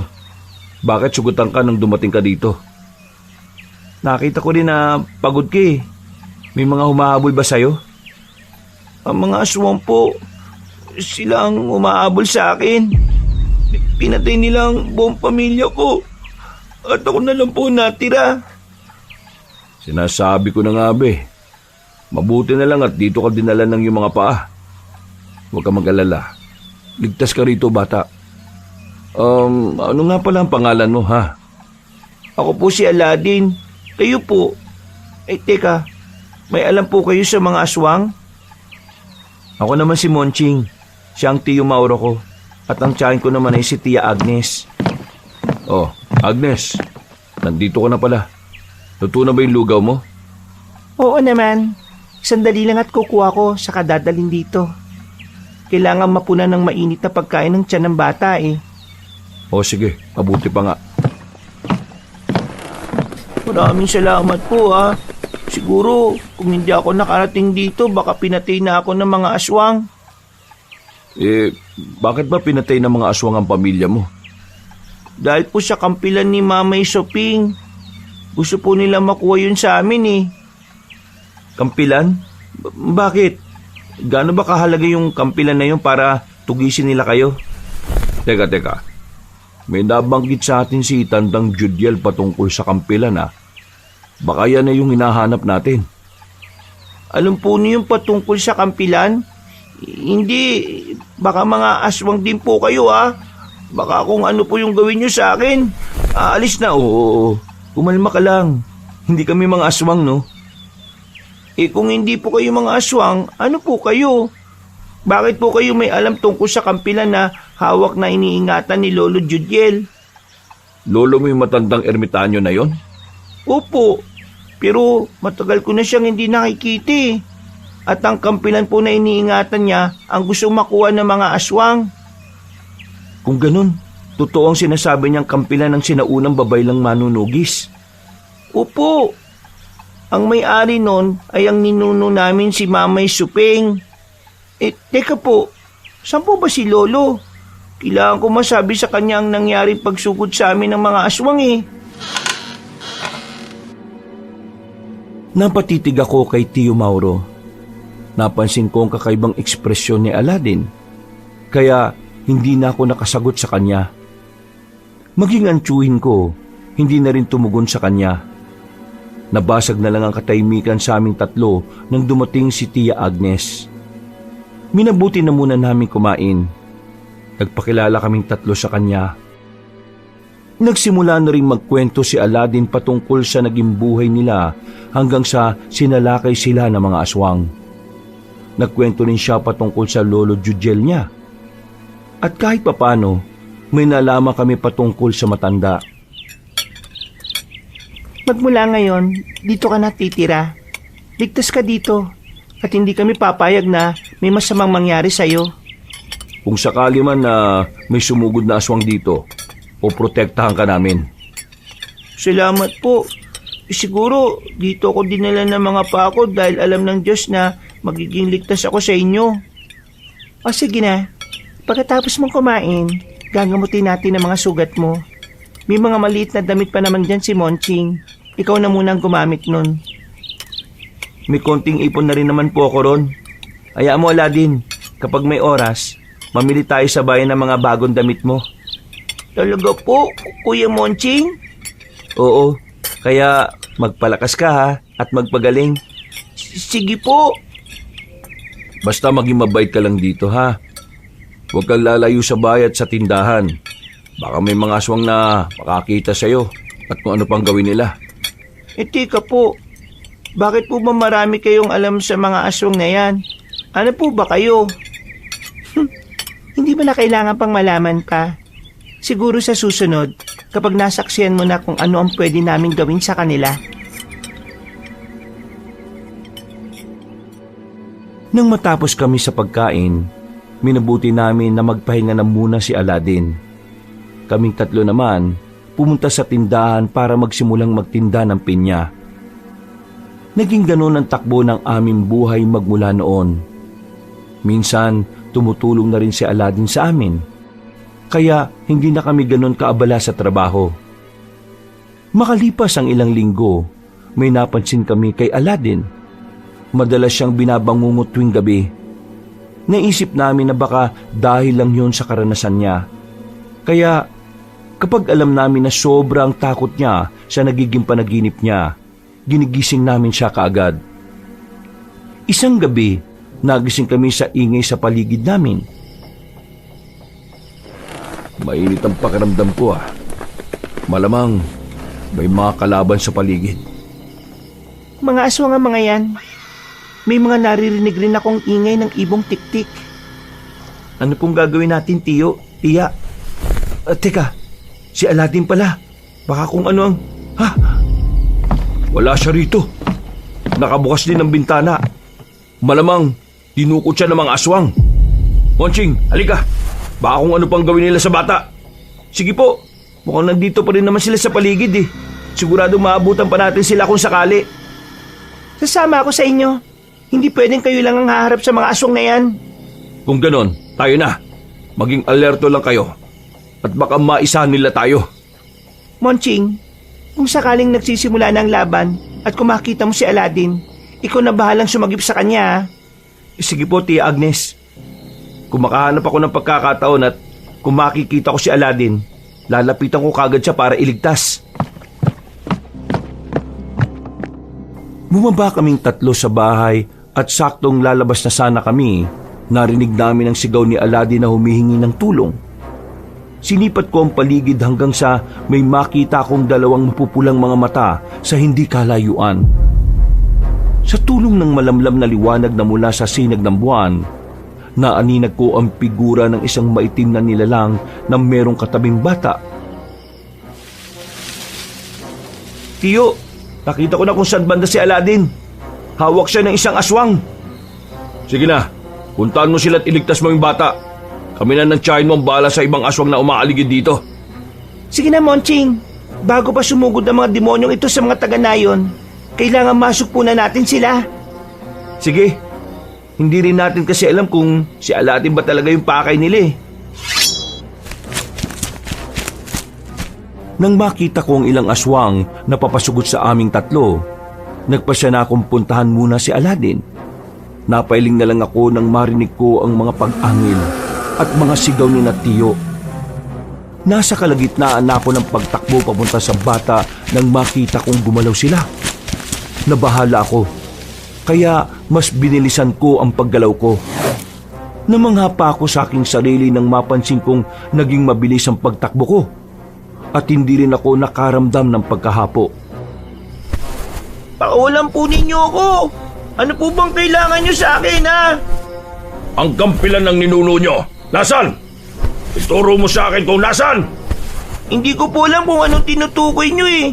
Wala po akong alam dyan. Pakawalan nyo na po ko. Pakawalan mo ang batang yan. Wala siyang alam sa sinasabi mo. Bakit ba siyang iniipit mo? Huwag kang makisali rito, binata. Baka ikaw pa ang mapagbalingan ko ng galit. Wala kang kinalaman dito. Bakit? Kaano-ano mo ba ang batang ito? Wala po akong alam sa sinasabi nyo eh. Kung gusto nyo, sa ibang tao, lugar nyo na lang hanapin yung sinasabi nyo kampilan. Pakawalan nyo na po ko. Hindi. Hanggat hindi nyo ibinibigay o itinuturo kung nasaan ang kampilan, hindi ko pakakawalan ng batang ito. Kung hindi ka rin lang naman madadala sa pakiusap, mas maiging daanin natin to sa pakikipaglaban. Ha! Inahamon mo ba ako? Hindi ako maaaring tumanggi dyan. Sige, pagbibigyan kita. Sige, lumapit ka ng gusto sa akin. Aladdin, bilis! Tumakbo ka na pauwi sa bahay. Isara mo na mabuti ang bintana at saka pintuan. Sige po, Kuya Monching. Pakawalan mo ako, aswang ka! Sige, takbo! Ikaw, binata, maghaharap tayo. Kapag napatay na kita, makukuha ko ulit ang bata at wala na lang magiging hadlang sa akin. Hinugot ko ang minasbad ko, Kabanong. Nang makita kong papalapit siya sa akin, walang pag-aalinlangan ko siyang sinalubong. Maliksi ang naging galaw ng aswang, pero nagawa ko ring mailagan ng pag-atake niya. Nasa kalagitnaan na ako ng pag-ilag ng kanyang atake nang bigla niya akong nilundagan. Nagpambuno kami sa isa't isa, pero habang tumatagal, pakiramdam ko'y hinihigop niya ang lakas ko. Gayunpaman, nagpatuloy ako sa pakikipaglaban sa kanya at hindi ko hinayaang matalo niya ako ng agaran. Anong akala mo? Madali mo ako matatalo. Diyan ka nagkakamali. Isa akong baratungao. At kahit anong gawin ninyo, hindi kayo mananalo laban sa akin. Kung ganun, totoong sinabi ni Tandang Judiel. Baratungaw nga ang pinuno ng mga aswang na nananalasa dito sa lugar namin. Judiel, kilala mo siya? At bakit mo ni siya kilala? Huwag mo sabihin na minsan ka na niyang natalo sa laban. Nagpapatawa ka ba? Isang ermitanyong yon sa hinahanap ko. Ngayon kakilala mo pala siya. Magagamit kita laban sa kanya at para maibigay niya sa akin ang kampilan. Diyan ka nagkakamali. Kahit anong gawin mo, hindi ako magpapagamit sa'yo. Mamamatay muna ako bago pa man mangyari ang bagay na yan. Hindi ako isang diwata ng mga kailingan. Pero kung ganyan lang din ang hiling mo, malugod kong toto pa rin yan.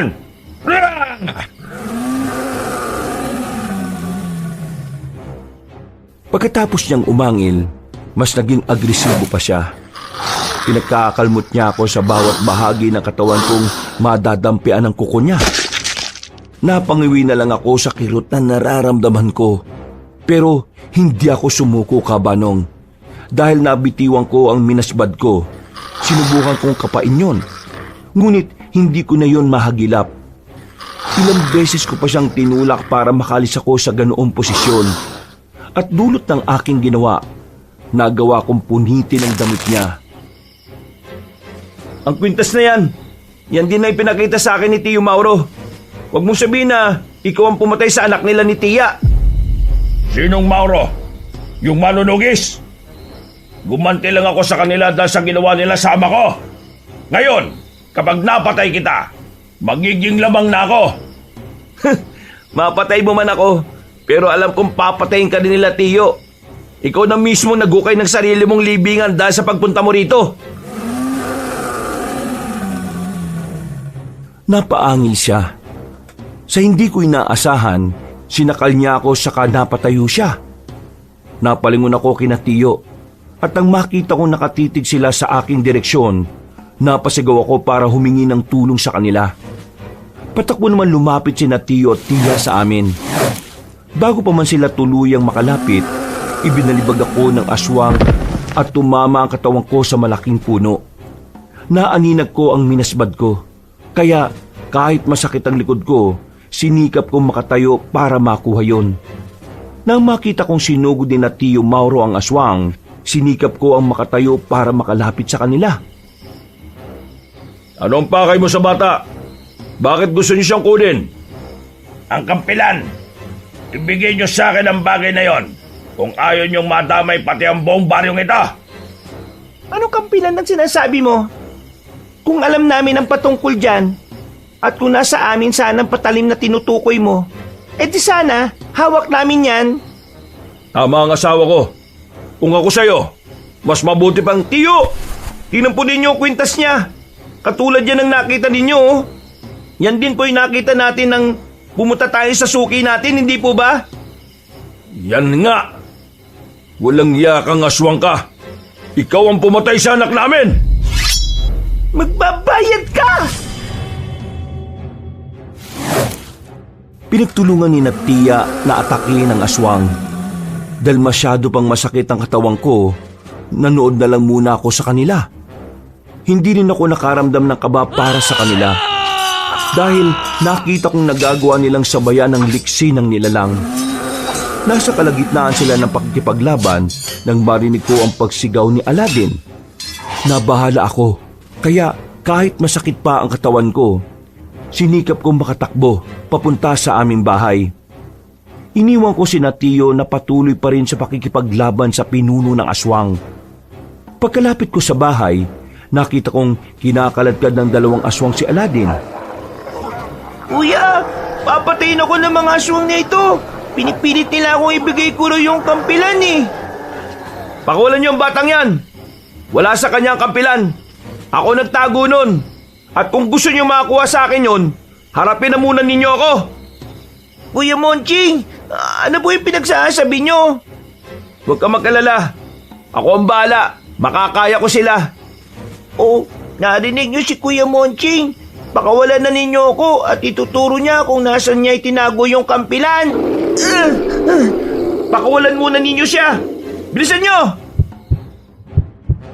Lumakas ang kabog ng puso ko nang makita ko ang alinlangan sa dalawang aswang. Napahawak na ako ng maigpit sa minasbad ko noon. At naisip ko na kung hindi ko sila makukumbinsi, lalabanan ko sila. Ang tanging pinag-alala ko lang, baka kung anong gawin nila kay Aladdin. Magsasalita pa sana ako pero biglang hinampas ng isang aswang ang batok ng bata. Nabuwal si Aladdin at nanghina. Napangisi naman sa akin ng mga aswang na animoy hinihintay ang susunod kong gagawin. Kuya, mag-iingat ka sa kanila. Talunin mo silang dalawa. Sige, hindi ko sila atrasan, Aladdin. Teka, narinig ko pong sigaw ni Tia Agnes Baka kung ano na po ang nangyayari sa kanila. Ang pinunong aswang pa naman na si Eraldo ang kaharap nila. Sige, tapusin ko muna ang dalawang ito bago ko balikan si Tia. Hindi ko pwedeng hayaan ang dalawang yan nasaktan ka o dukutin. Kuya, mukhang... Sige, alik kayong dalawa. Kahit masakit pa ang katawan ko, hindi ko kayo aatrasan. Umangil ang dalawang aswang. Alam ko na ang susunod na mangyayari. Kaya inihanda ko ang hawak kong minasbad. Sa isang pagkisap ng mga mata ko, sabay silang umatake sa akin. Hindi naman ako nagpatinag at kahit medyo limitado ang galaw ko, ginawa ko ang lahat para labanan sila. Nasa kalagitnaan na ako ng pakikipaglaban sa kanila nang biglang may maramdaman akong matigas na bagay na tumama sa batok ko. Napalingon ako roon. Napatimbagang ako nang makita ang gabrasong sangang tumama sa akin. Tuluyang nagdilim ang aking paningin at nawalan ako ng malay. Paggising ko, Monching, nasaan ang bata? Si Aladdin. Ano nangyari sa'yo? Bakit nakaandusi ka sa lupa? Hindi ko po alam eh. Teka, baka nagtagumpay ang aswang na makuha siya. May tumama kasing malaking sanga sa batok ko eh. Nawalan po ako ng malay. Napakawalang hiya ang pinunong Eraldo na yun Malamang, ginamit ang kapangyarihan niya para makontrol ang sanga na tumama sa batok mo. Si Aladdin, kailangan mahanap po natin siya. Sigurado na papatay nila siya. Sinubukan kong kutuin yung dalawang aswang kanina pero mukhang hindi sila naniwala. Iligtas natin ang batang yon. Hindi tayo papayag na pati siya madamay sa gulong ito. Hindi ko hayaan na gawin din nila kay Aladdin ang ginawa nila sa anak natin, Mauro. Kung ganon, tara, hanapin natin ang kuta nila. Sundan natin sila. Sigurado na hindi pa naman sila gaanong nakakalayo. Kayo po, ano pong nangyari? Nakipaglaban kaming dalawa ng tiya mo sa aswang. Pero nasa kalagitnaan ng laban namin, ginamit na ang kapangyarihan niya. Nagulat na lang kami nang may mga ugat na nakapulupot sa paa at binti namin. Susubukan sana naming umalis sa ganung sitwasyon pero parang nakapako ang buong katawan namin dun eh. Napakawalang hiya talaga yung aswang na yon. Siya nga ang aswang na hinahanap ninyo. Nabanggit niya sa akin na gumanti lang siya sa inyo dahil pinatay niyo yung ama niya. Talaga nga napakademonyo niya. Pero hindi. Kung nagawa niyang patayin ang anak namin para makapagiganti, kailangang hindi natin payagan na gawin rin niya yun kay Aladdin. Kapag hindi niya nakuha yung kampilan. Si Tandang Judiel, kailangan makita natin at makausap siya patungkol sa paghahanap ng mga aswang sa kampilan. Kung ganun po, kailangan natin siyang puntahan doon sa bundok na tinitiran niya. Tara na, bago pa tayo mahuli sa pagliligtas kay Aladdin. kahit na masakit ang katawan ko kaabanong at medyo nahihilo pa ako, sumama ako kina Tiyo. Dahil naamoy pa rin namin ang lansa ng hangin, alam namin na magagawa pa naming sundan ng mga aswang. Napaisip ako kung bakit hindi pa rin natatagpuan ng mga aswang ang hinahanap nila, gayong iisang bundok lang din naman ang tirahan nila ni Tandang Judiel. Hindi po kaya may koneksyon din si Tandang Judiel sa mga aswang? Bakit kaya imbis na si Ermitanyo ang atakin nila mga kadugo pa mismo ni Aladdin ang pinapatay nila? Kawawa nga yung batang yun Naipit siya sa gulo na wala naman siya kinalaman. Kaya nga kailangan natin makausap ang matanda. Siya ang magiging susi ng lahat ng ito. At kung totoo man na siya ang nag-iingat sa kampilan ng sinaunang babayla na manunugis, makakatulong siya sa atin. Paano po ito? Malayong bundok at baka kung abutin tayong 2 araw bago makarating doon kung maglalakad lang tayo. Ano kaya kung hiramin mo na lang muna ulit yung kalabaw at kangga ng kanayo natin? Tulog na sila eh. Pero sige, susubukan ko.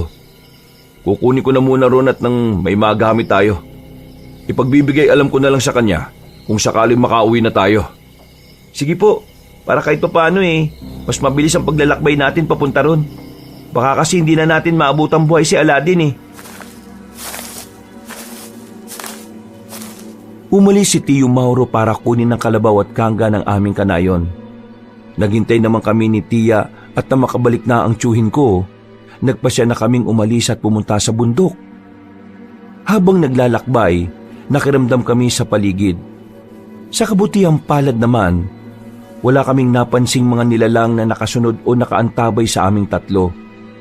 Ng mga sandaling yon, pakiramdam ko'y naging mabilis ang biyahe namin at nakarating kagad kami sa paanan ng bundok. Nandito na tayo. Hanapin na natin ang kuta ng mga aswang.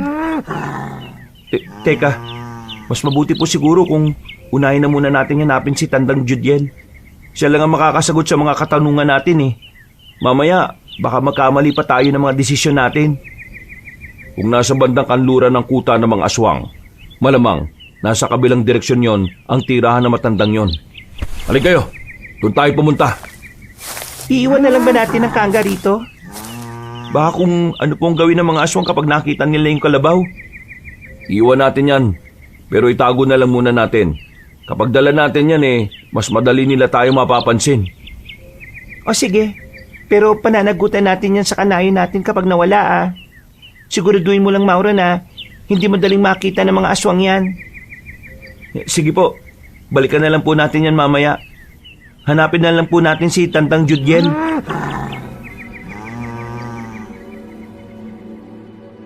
Dahil hindi namin alam kung saan talaga nakatira ang matandang ermitanyo, nagpasya kaming maglakad-lakad na muna. Naging maingat lang kami sa mga galawan namin. At hindi kami gumawa ng ingay hanggang sa may maaninag kaming nilalang na naglalakad. Inisip namin na baka aswang na nagmamatsyag yun sa amin. Kaya inihanda namin ang aming mga sarili. Walang ano-ano, nalaman namin na si Tandang Judiel yun. Kaya agad namin siyang nilapitan. Ano ang ginagawa nyo rito sa ganitong oras? Alam ba ninyo na napakadelikado ng bundok na ito? Aktibo ngayon ang mga aswang.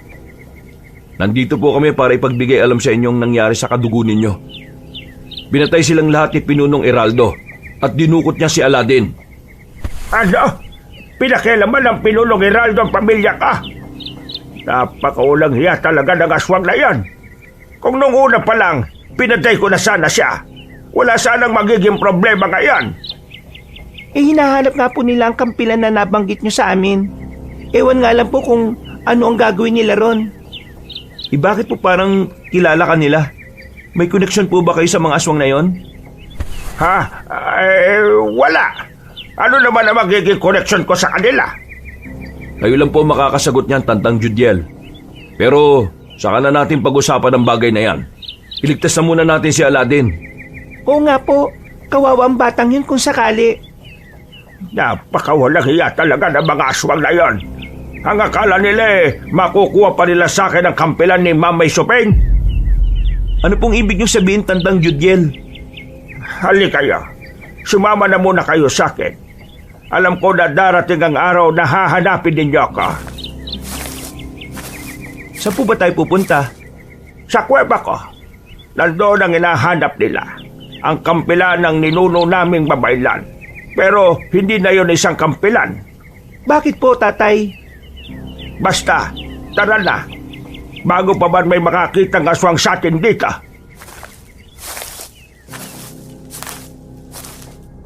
Napatango na lang kami kay Tatang Judiel at sumama na sa kanya. Makaraan ng ilang minutong paglalakad, nakarating kami sa tapat ng kuweba niya.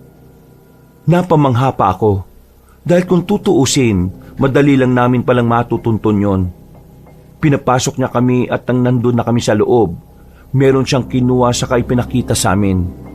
May sulo naman sa loob, kaya kahit papaano'y nakita namin ang naturang mga bagay. Ito ang hinahanap nila. Teka, hindi naman po yung kampilan ah. Oo nga po, saka isa pa po, Tandang Judiel, malaki ba ang kampilan na yun para makagawa kayo ng 3 patalim, 2 sansibar at 1 punyal? Hindi rin naman. Pero may inihalo ko ritong kakaibang metal na siyang magbibigay ng karagdagang kapangyarihan sa mga patalim na ito. Ano naman pong metal na nilagay niyong inihalo ninyo, Tandang Judiel? Hindi na mahalaga ang bagay na yan. Basta gamitin nyo ito para kalabanin ng aswang na si Eraldo. Kailangan mapatay nyo ang baratungaw na yon. Kayo mag-asawa. Kayong humawak ng sansibar. Itong punyal naman ay sa'yo ko ito ibibigay, binata. Salamat po, Tandang Judiel. Ingatan ko po ito at gagamitin laban sa mga aswang. Teka po, ano po ba ang magagawa nitong mga patalim na ito sa mga aswang? Kapag naitarak nyo yan sa puso ng mga aswang, magiging abo sila ng kusa. Yan ang rason kung bakit gustong makuha ni Pinunong Eraldo ang punyal. Gusto niyang itapon yan upang wala nang maging hadlang sa mga kauri nila. Nang maiabot na sa amin ni Tandang Judiel ang patalim, kagad akong nakaramdam ng kakaibang enerhiya na dumaloy sa buo kong katawan. Napatitig ako kay Tandang Judiel. At sa hindi ko inaasahan, nakaramdam ako ng kakaiba sa kanyang mga ngiti. Nakita ko rin kung paano siya napatitig ng makahulugan kina tiya at tiyo. Kaya nagduda ko sa kanya. Ganun pa man, hindi ko pinahalatang napansin ko ang ginawa niya. Tandang Judiel, hindi po ba kayo sasama sa amin? Ha? Ay, hindi na. Makakaya na ninyo ang mga aswang na yun eh. Pero iba pa rin kung masasamahan nyo kami. Apo naman po ninyo ililigtas natin ah. Kailangan namin ng tulong ninyo. Pero hindi ako makakasama sa inyo eh. Mas mapapahamak lang si Aladdin kapag naroroon ako. Ho? Bakit naman po?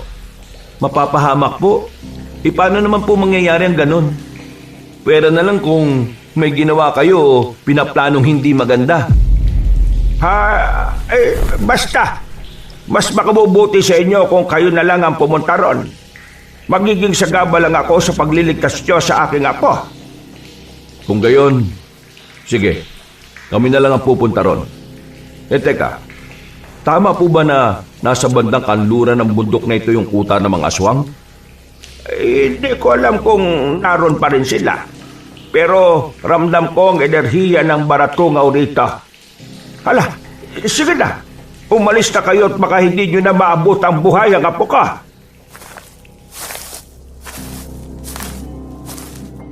Umalis kami sa kuweba ng matandang ermitanyo. Saktong pagkalabas namin, may narinig kaming sigaw ng isang bata na humihingi ng saklolo. Agad kong sinabi kina Tiyo na boses yun ni Aladdin, kaya tinuntun namin ang bahaging kanluran ng bundok. Matatalim ang mga bato roon, kaya nahirapan kaming 3 sa pagbaybay ng makitid na daan. Naging maingat ako sa paglalakad habang nakasunod kina Tiyo at Tiya. Ilang sandali pa, may nakita kong liwanag ng sulo sa hindi kalayuan. Itinuro ko yung kina Tiyo Mauro, kaya nagkasundo kaming alamin kung ano ang naroroon. Mukhang yan ay hinahanap natin ah. Sigurado ako na diyan din nila dinala si Aladdin. Oo nga po, Tiyo. Teka, boses yun ni Aladdin ah. Sumisigaw siya at humingi ng tulong. Siya nga yun. Ano kaya ginagawa ng mga aswang sa kanya? Teka, at ano naman kaya ang dahilan ni Tandang Judiel para hindi siya sumama sa atin? Malalaman din natin yan. Sa ngayon, iligtas na muna natin si Aladdin at pagigantihan ng aswang na pumatay sa anak natin. Kaya na. Huwag lang tayo magpapalata kagad. Matalas ang pandaman ng mga yan. Mas maigi kung maging maingat tayo sa mga galawan natin. Kapag nandyan na tayo, unahin nating iligtas si Aladdin. Saka na tayo makipaglaban sa mga aswang kung alam natin na ligtas na ang bata. Pasusunod po, Tio Mauro. Paano kung may haharang sa ating mga aswang? Wala tayong magagawa kung hindi ang labanan sila. Basta, si Aladdin ang prioridad natin. Sige po, Tio. Kahit na ano pong mangyari, nasa likod po ninyo ako mag-asawa. Maraming salamat, Monching. Nagpatuloy kami sa paglalakad hanggang sa makalapit kami ng husto roon. Doon ka na rin nakumpirma na kuta ng mga aswang ang nakita namin. Narinig din namin ang mga sigaw at iyak ni Aladdin na nagmamakaawang pakawalan siya.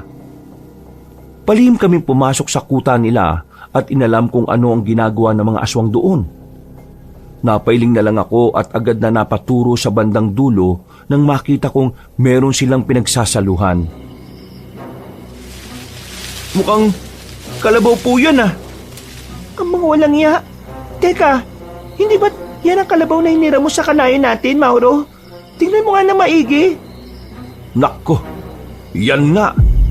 Napakademonyo nila. Paano na ngayon yan? Anong idadaylan natin? Sigurado magagalit ang kanayo natin dahil sa nangyari. Napakahayop nila. Pati ang kalabaw na walang kinalaman sa nangyari, dinamay pa nila. Tayo na. Sugurin na natin sila at pagbayarin. Sandali. Akala ko po ba si Aladdin ang uunahin natin? Mas importante pa rin po ba si Tio? Oo nga, Mauro. Unahin na muna natin yung bata. Kahit kasi balik-balik na rin ang sitwasyon, hindi na ulit mabubuhay ang hayop na yan eh. Bayaran na lang natin sa kanayo natin yan. Oo, sige. Pasensya na't medyo nadadala ako sa galit ko eh. Inago ko ng maayos yun eh. Inago ko ng mabuti para hindi makita tapos yan na makikita natin. O sige, tara na. Hanapin natin kung saan nila kinulong si Aladdin. Habang abala ang mga aswang sa pagkain, umikot kami sa kanilang kuta para hanapin ang batang bihag nila. Habang nasa ganong sitwasyon kami, may narinig akong mga ingay. Napalingon ako at napalunok ng laway nang makitang may iba pang aswang na dumating doon. Naisip kong marami ang mga nilalang na pwede naming makalaban. Kaya kinailangan naming maging maingat at mailigtas kagad si Aladdin. Nang may makita akong kulungan gawa sa kawayan, itinuro ko yung kina Tio. Naglakad kami palapit doon at nalaman namin doon nga ay kinulong ang bata. Kuya Monching, nandito kayo? Oo, Aladdin, ililigtas ka namin. Anong ginawa nila sa'yo? Sinaktan ka ba nila? Hindi naman po. Pero sabi nila, kung hindi raw ibibigay ni Lolo ang kampilan kay Pinunong Eraldo, papatayin din po nila ako. Napakawalang nga talaga nila. Ang akala siguro nila, makukuha pa nila ang kampilan na iniingatan ni Tandang Judiel. Si Lolo po? Nasaan po siya? Ano po nangyari sa kampilan ng mga ninuno namin? Huwag mo nang asahan ng lolo mo. Nandito kami para iligtas ka. Alam mo, Ching, pakiputol ng tali sa pinto ng kulungan na yan. Sige po, tiya. Ako na pong bahala. Monching, bilisan mo. Mukhang may paparating dito. Nandiyan na po sila. Mas mabuti po siguro kung magtago muna kayo. Kasama rin po ng mga aswang si Pinunong Eraldo eh. Tama si Aladdin. Magtago na muna tayo. Kailangan hindi nila mahalata ang presensya natin dito. Kahit saan tayo magtago, mapapansin din nila ang ibang samyo ng paligid. Pero sige, kahit pa malaman nilang may ibang tao rito, basta hindi nila malaman ang pagtataguan natin.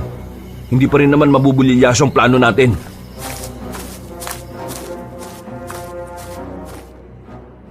Agad kaming nagtago nang marinig namin ang mga yabag na papalapit sa kinaroroonan namin. Saktong nakapagtago na kami nang makita naming lumapit sa kulungan ng 4 na aswang. Nang naroroon na sila, binuksan ng 3 aswang ang kulungan ni Aladdin at pumasok roon si Pinunong Eraldo. Bukas ng gabi, kapag hindi pa nakarating dito ang lolo mo para ibigay sa amin ang kampilan, lilitsuin ka namin at pagpipiestahan. Hindi mangyayari ang iniisip nyo. Pupuntahan ako ni Lolo at ililigtas. Diyan ka nagkakamali. Hindi ka na niya maililigtas. Pagkaapak pa lang na matandang yun dito, tsak na kukuyugin na siya at magtutulungan ng mga aswang. Pero ang alam ko, babalikan ako ni Lolo kasi mahal niya ako. Kung mahal ka niya, hindi sana niya kayo iiwan. Pinili sana niya kayo kaysa sa pagiging ermitanyo. Hindi ka niya mahal, bata. Hindi ka niya mahal. Hindi po totoo yan. Mahal ako ni Lolo. Kayo po hindi mahal ng magulang ninyo, aswang. Kung alam mo lang kung anong ginawa ng lolo mo sa angka namin. Siya ang dahilan kung bakit namatay ang mga magulang ko. Kung hindi lang sana niya itinuro ang kuta namin sa mga manunugis, hindi sana namatay ang buong angkan ko. Dapat lang naman siguro sa inyo yan Mga masasama kasi kayo. Nananakot at nambibiktima kayo ng mga inosenteng tao. Alam mo, dito lang din sa bundok na ito nakatira ang lolo mo Kaya malamang, alam na niya na hawak kita. Sige, ganito. Iibahin natin ang plano. Papakawalan ka namin at sasabahan ka ng 3 alagad ko para puntahan ang lolo mo. Ikaw na mismo ang kumuha sa kanya ng kampilang yon.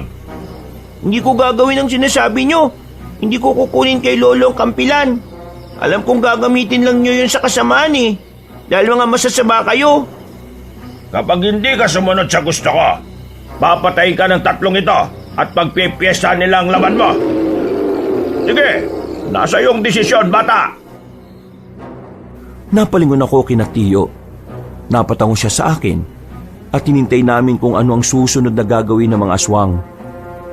Napahawak na lang ako sa minasbad ko't punyal nang makitang binuksan ng mga aswang ang kulungan. Inutusan ni Pinunong Eraldong 3 niyang kasama na hanapin ang tirahan ni Tandang Judiel. Kaya kinaladkad nila si Aladin. Agad din bumalik si Pinunong Eraldo sa iba niyang mga kasama.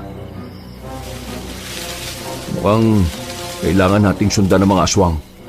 Pagkakataon na natin to para iligtas ang bata. Sige, mas mainam ang yan ang gawin natin. Mas kaunti ang makakalaban natin sa pagsalba kay Aladin at mas mabilis natin magagawa yan. Payag po ako sa kagustuhan nyo, Tiyo, Tiya. Pero kung dadaan tayo sa bandang harapan, baka po makita tayo ng ibang aswang. Gagapang tayo. Sa paraang yon, hindi nila tayo madaling mapapansin. Medyo mabato naman tsaka may mga damo. Mag-iingat lang po tayo. Pero kung sakali mang may makakita sa atin, kayo na lang po ni Tiyang tumuloy sa pagliligtas kay Aladin. Susubukan ko pong kalabanin ng ibang mga aswang para maantala sila. Sige, Monching. Tayo na, at baka makalayo sila ng sobra sa atin. Mauro, mauna ka ng gumapang. Huwag tayo magpapalata Kahit na masakit ang mga bato, sinikap pa rin namin gumapang para hindi kami madaling makita ng mga aswang. Hindi kami tumigil hanggang sa muli kaming makalabas ng kuta nila.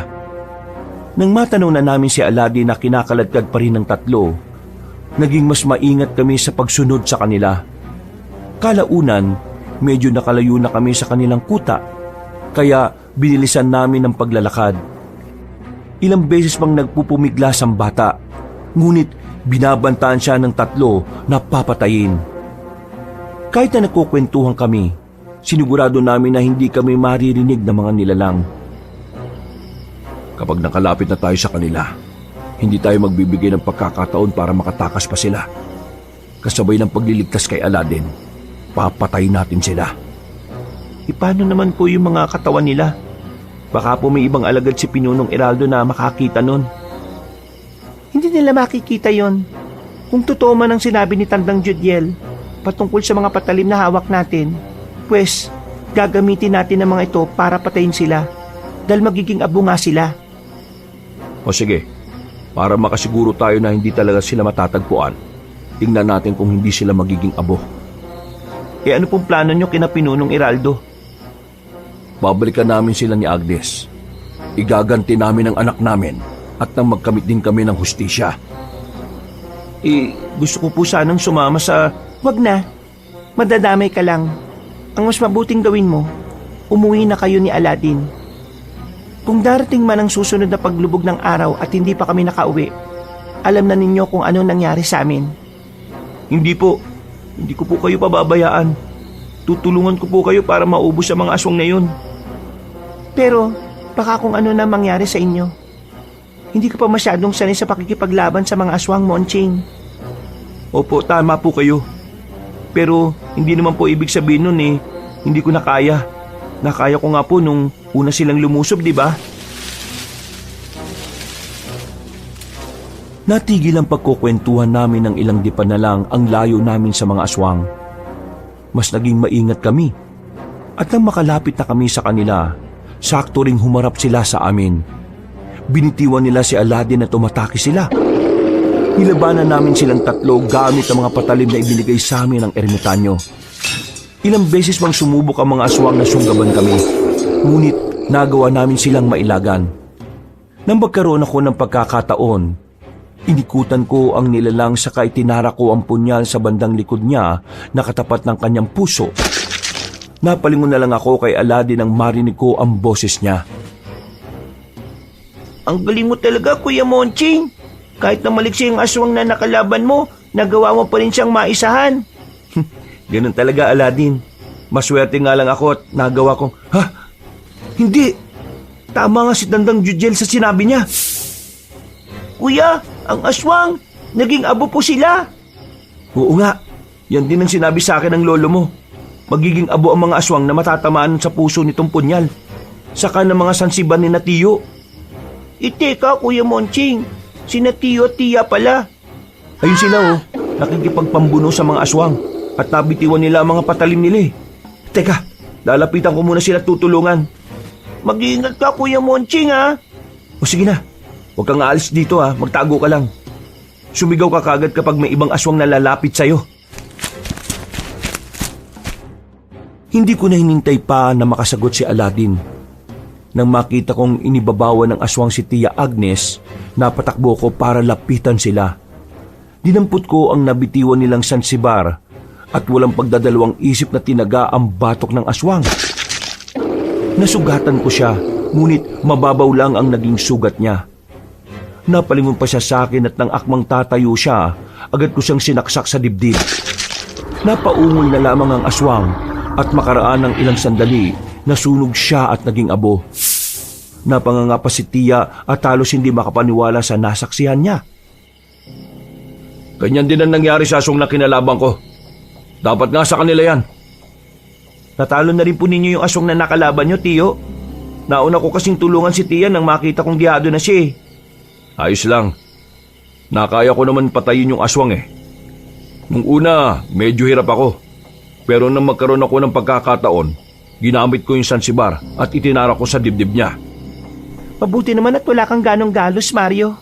Ang akala ko kanina matatalo ka na ng aswang Malabo po mangyari yan, Tia. Mahina naman yung tatlong aswang na yun Siguro po, kung si Pinunong Eraldo mismo, baka talagang mahirapan tayo. Teka, ang Pinunong aswang pala. Kailangan balikan natin ang kuta nila. Tatapusin natin ang nasimulan natin ito. Sige, bago tuluyang mag-umaga, kailangan na nagawa na nating mabigyan ng hustisya ang anak natin. Tutulong po ko sa inyo para mas mabilis natin mapuksa ang lahat ng mga aswang doon. Wala akong pakialam sa mga alagad niya. Ang baratungaw lang ang gusto kong mapatay. Magbabayad siya sa naging kasalanan niya. Tayo na. Baka pinasundan pa niya yung tatlong aswang at malaman nila ang nangyari. Monching, mas mabuti siguro kung dalhin mo muna si Aladdin sa kuweba ng lolo niya. Mas ligtas siya doon. Ayoko po. Mas gusto kong sumama sa inyo. Baka kung ano pang gawin ni lolo sa akin Ha? Anong ibig mo sabihin, Aladdin? Si lolo, dati siyang mirko ng mga aswang. Isa po siyang manggagamot nila. Pero naging traidor siya kaya kaming pamilya niya ang binalikan. Kung ganon, yung palang koneksyon na matandang yun sa mga aswang. Kaya pala ganon na lang ang galit nila. At tumiiwas din siya sa mga nilalang na yun. Ang ipinagtataka ko lang, bakit kaya ganon ang titig niya sa atin bago tayo umalis ng kuweba niya? Baka meron siyang binabalak. Hindi ko po alam kung mabait po siya o masama Isang beses ko lang din po siyang nakasama. Pero may naikwento po dati si tatay sa akin. Si lolo raw ang naging rason kung bakit po naging mas mahina ang baratungaw at namatay ang iba niyang kalahi. Si Pinunong Eraldo ba, Aladdin? Opo, Siya na lang po natitirang baratungaw sa lahi nila eh. Nilason din siya ni Lolo kaya limitado ng kapangyarihan niya. Nilason? Paano naman niya nagawa yun, Aladdin? Hindi ko po alam eh. Basta yan po yung kwento sa akin dati ni tatay. Teka, sino bang tatay mo? Baka naman kilala din namin siya. Herman po ang pangalan niya, pero hindi na po siya umuwi sa amin eh. Ang nanay at ang mga tiyahin ko nang naging kasama ko mula nang umalis siya. Napatitig na lang ako kina Tiyo at Tiya. Naalala ko ang lalaking duguan na pumunta sa amin dati at napagtanto ko na katulad din ang sitwasyon niya kay Aladdin. Ni mga panahong yon, nagkasundo kaming bumalik sa kuta ng mga aswang. Dahil ayaw magpaiwan ng bata, isinama namin siya sa kondisyong magtatago siya at huwag magpapahuli sa mga aswang. Nung nasa labas na kami ng kuta ni na Pinunong Iraldo, narinig namin ang boses ni Tandang Judiel. Nasaan na nga po ka?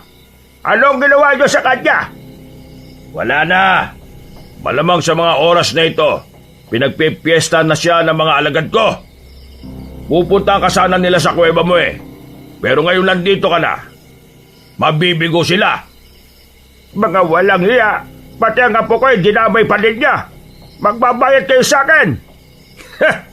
Ikaw ang dapat na magbayad sa mga kasalanan mo.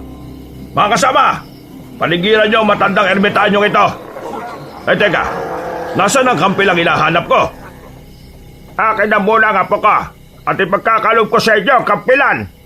Hindi. Mauna ka magbigay ng kampilan sa akin. At paano ko masisiguro na ligtas ka ang apo ka? Akala ko ba'y dinala siya ng 3 alagad pa?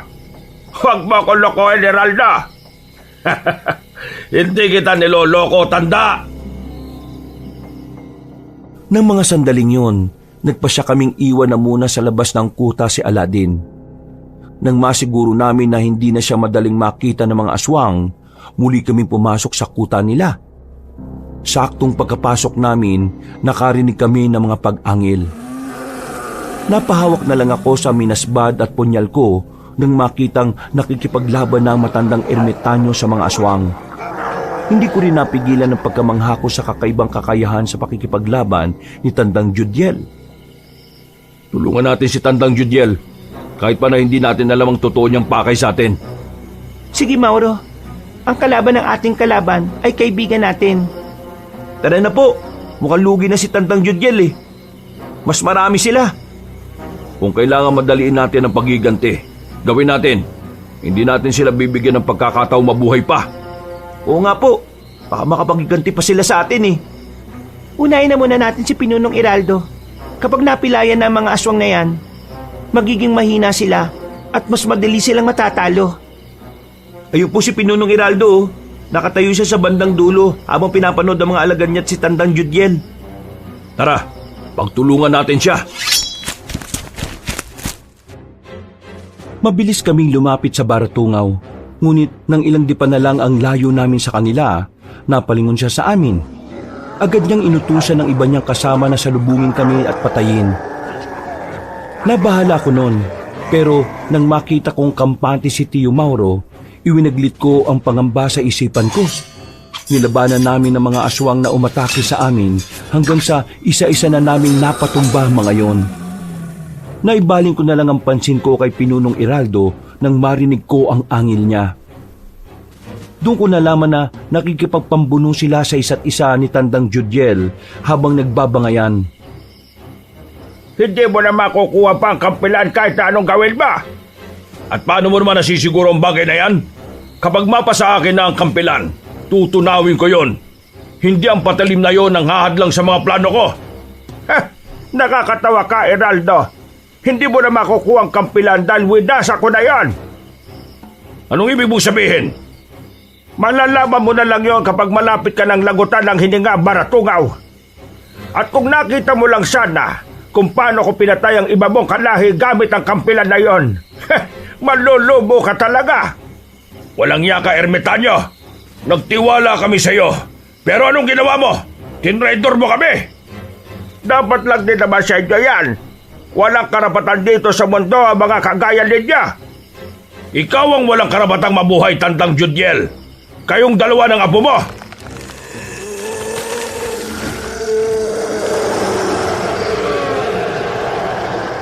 Sa hindi namin inaasahan, mas naging agresibo si Pinunong Eraldo.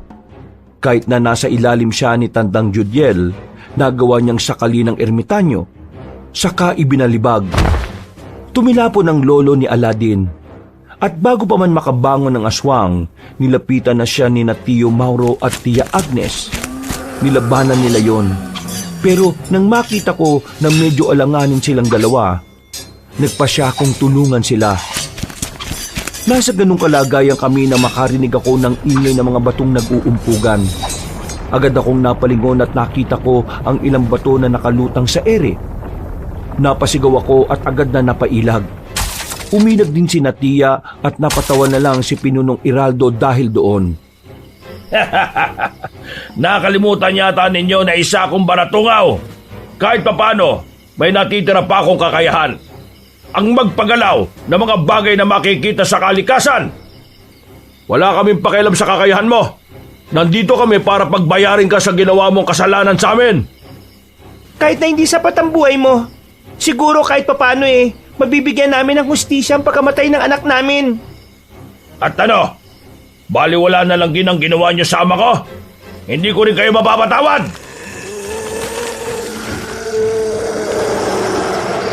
Napaangil si Pinunong Eraldo at agad na umatake sa amin.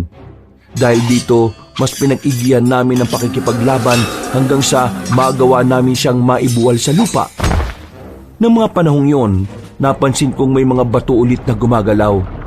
Kaya binalaan ko si Tio Mauro. Hindi naman siya natinag at nang magkaroon siya ng pagkakataon, itinarak niya ang kanyang sansibar sa dibdib ng nilalang. Napangisi pa si Pinunong Eraldo at animoy natutuwa pa sa nangyayari. Ano nga akala mo? Magagawa mo akong patayin dahil lang sa isang sansibar na yan? Hindi! Hindi lang to isang simpleng sansibar, aswang. Malalaman mo rin maya-maya kung ano ang... Anong nangyayari? Sobrang init ng katawan ko. Parang nasusunog ako. Dapat lang talagang masunog ka dahil isa kang demonyo. Ang nababagay sa'yo, maging abo. Pinibiro ko lang kayo. Anong akala nyo sa kagaya ko? Mahina? Ano naman ang ibig sabihin ng sansibar na yan? Ni hindi nga niya naabot ang puso ko eh. Ngayon, ako naman. Agnes, Monching, akin ang patalim ninyo. Tingnan natin kung hanggang saan ang itatawa nito. Pagkabot namin ng patalim namin, sinubukan pang makapalag ni Pinunong Eraldo.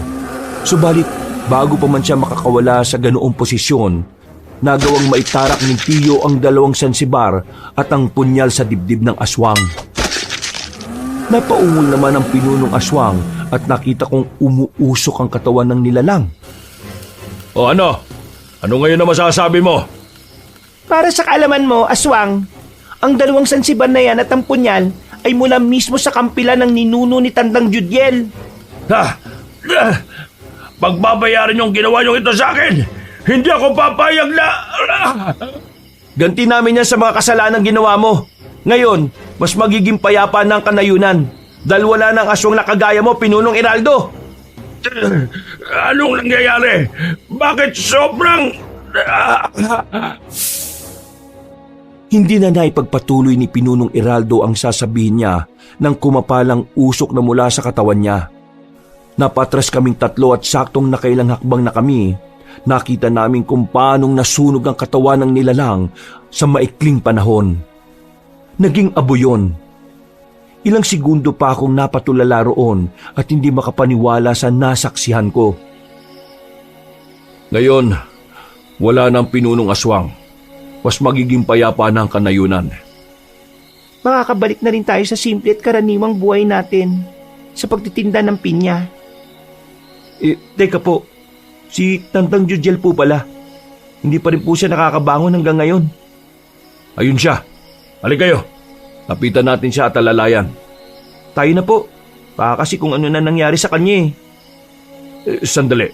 Monching, Agnes. Mauna na kayo ron.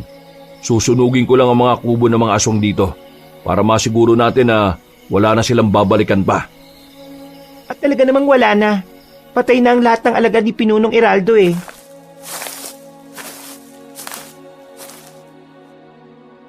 Nang mga panahong yon, nagpasya kami ni Tia na alalayan si Tandang Judiel. Pagkalapit sa amin ni Tiyo, nakasundo kaming puntahan na si Aladin sa bahagi kung saan namin siya iniwan. Pagdating namin doon, nakita namin siyang umiiyak. Pero kumalma rin siya nang makita niya kami saka si Tandang Judiel. Itinapon na rin ni Tiyo ang kwintas na pagmamay-ari ng aswang na baratungaw.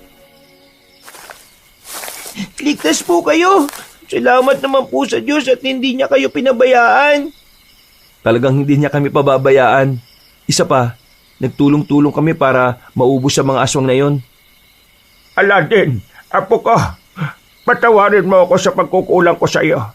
Hindi sana kita iniwan at sana pinili ko na lang na mamuhay ng normal kasama kayo. Oh, Aladin, ang lolo mo Ayos lang po yun, Lolo. Hindi ko naman po kayo masisisi. Ano na ngayon ang plano ninyo? Gusto ko sana, kung ayos lang sa inyo, iiwan ko ang apo ko. Ayaw ko matulad sa akin ang kapalaran niya. Iiwan na naman po ninyo ako, Lolo. Para rin naman yun sa iyo, apo. Ayaw ko mamundo ka rin kagaya ko. Mahirap ang buhay rito. Hindi mo rin alam kung ano ang magiging kahinatnan mo rito. Ayos lang naman po sa amin kung sa amin po siya titira. Para naman meron kaming bata sa bahay. Ewan ko lang po kung payag siya, Tandang Judiel. Kung payag siya. Pumayag ka na, Aladin. Bibisitahin ka naman ng lolo mo sa amin eh. Hindi po ba, Tandang Judiel? Ay, oo naman. Palagi kitang bibisitahin, Aladin. Kalaunan, pumayag na rin si Aladin na sa amin natitira. Kahit papaano, natuwa naman ako dahil nagkaroon ako ng madalas na kakwentuhan. Noon din, ipinaliwanag ni Tandang Judiel ang lahat ng nangyari at mga bagay na gusto naming malaman patungkol sa kanya at pati na rin sa mga aswang. Nalaman ko rin na ganun na lang ang pagtitig niya kina Tiyo noong pumunta kami sa Yungib dahil nakita niya ang mabagsik na aura ng mag-asawa. Inilahad na rin ni Tia ang totoo nilang pagkatao sa ermitanyo. At nangako naman si Tandang Judiel na tutulong siya sa amin kung kailangan namin. Ano bang oras, pwede kayong bumalik dito sa bundok. Basta ipangako nyo lang sa akin na aalagaan nyo ang apo ko.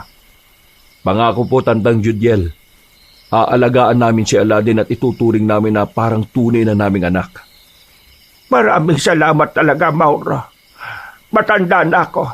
At kung isasama ko pa siya sa pagka-ermitanyo ko, baka hindi niya kayanin. Sanay siya sa kapatagan at hindi ko alam kung magagawa niyang makapamuhay rito. Huwag po kayo mag-alala. Mamahalin po namin si Aladin.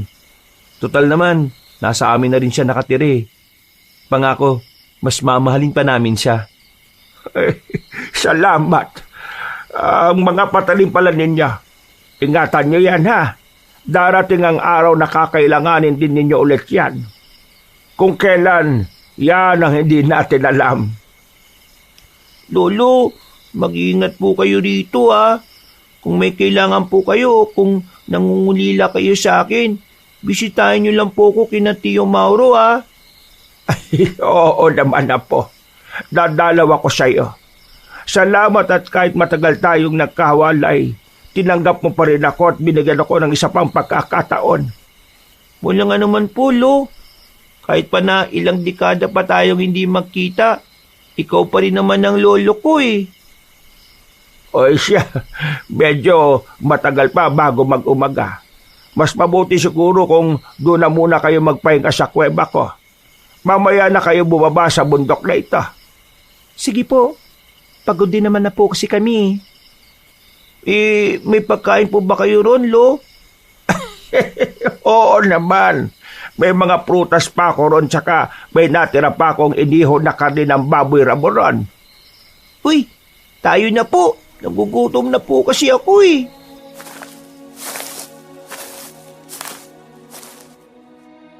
Bumalik nga kami sa kuweba ni Tandang Judyel para kumain at magpahinga, Kabanong. Kinabukasan, nagpaalam kaming 4 kay Tandang Judyel at bumaba na kami sa bundok.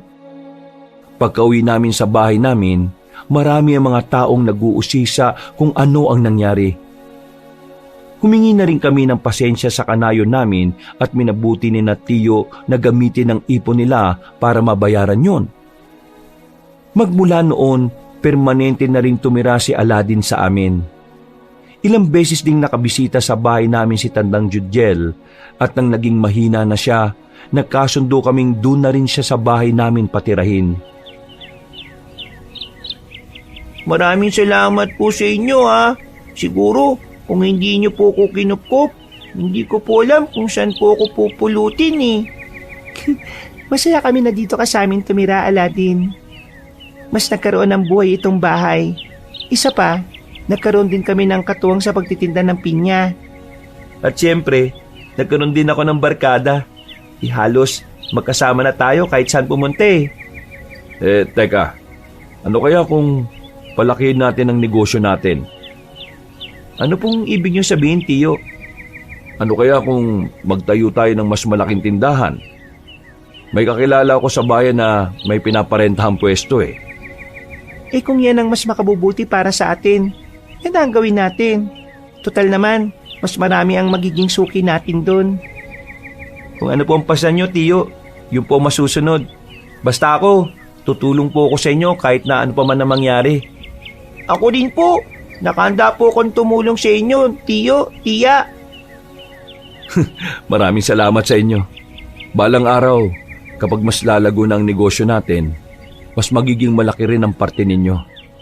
Basta, Aladdin, mag-aral ka na mabuti ha. Huwag po kayong mag-alala, Tiyo. Hindi ko po sasayangin ang pera ninyo, lalo na po ang tiwala na ibinigay nyo sa akin. Balang araw, makakabawi din po ako sa inyo. Hindi na importante ang bagay na yan. Mas magiging masaya kami kapag nakita ka namin na asinsado na. Basta sa susunod, ilibre mo rin ako ha. Oo ba? Basta ikaw, Kuya Monching. Nagtayo nga sina Tiya at Tiyo ng mas malaking tindahan sa bayan namin, Kabanong. Kagaya ng nauna naming pwesto, nagkaroon din kami ng maraming suki. May mga mayayaman kaming parokyano na napapadalas na ng pagbili sa amin. Kahit papaano, unti-unti na ring umangat ang kabuhayan namin. Minabuti ko ring mag-aral noon kahit hanggang high school lang. Kalaunan, ang mag-asawang tindera ng pinya ay naging isa sa pinakamayaman sa aming bayan. Sa kabutihang palad, hindi na rin kami nakaranas ng pag-atake ng aswang at minabuti naming ilihim ng tuluyan ang patungkol sa totoong pagkatao ni Tiyo Mauro. Mga kabangers, mga kayanggaw, kabaanong po uli. Maraming salamat po sa muling pakikinig sa aming magandang kwento. Kung nagustuhan niyo po ito, huwag niyo pong kalimutang mag-comment at pindutin ang like button ha. At syempre kung medyo nabitin po kayo sa ating kwento ngayong araw, meron pa tayong isang channel, ang Pamela Clamil Channel. Doon puntahan niyo po at magaganda rin po mga kwento doon. At kung maaari din lang po, mag-subscribe na rin po kayo at pindutin ang notification bell para lagi po tayong nanonotify pag may mga bago po tayo mga kwento doon. At syempre, mag-like at comment na rin po kayo. Hanggang sa susunod na mga kwento, wakas! Ako si Hernan.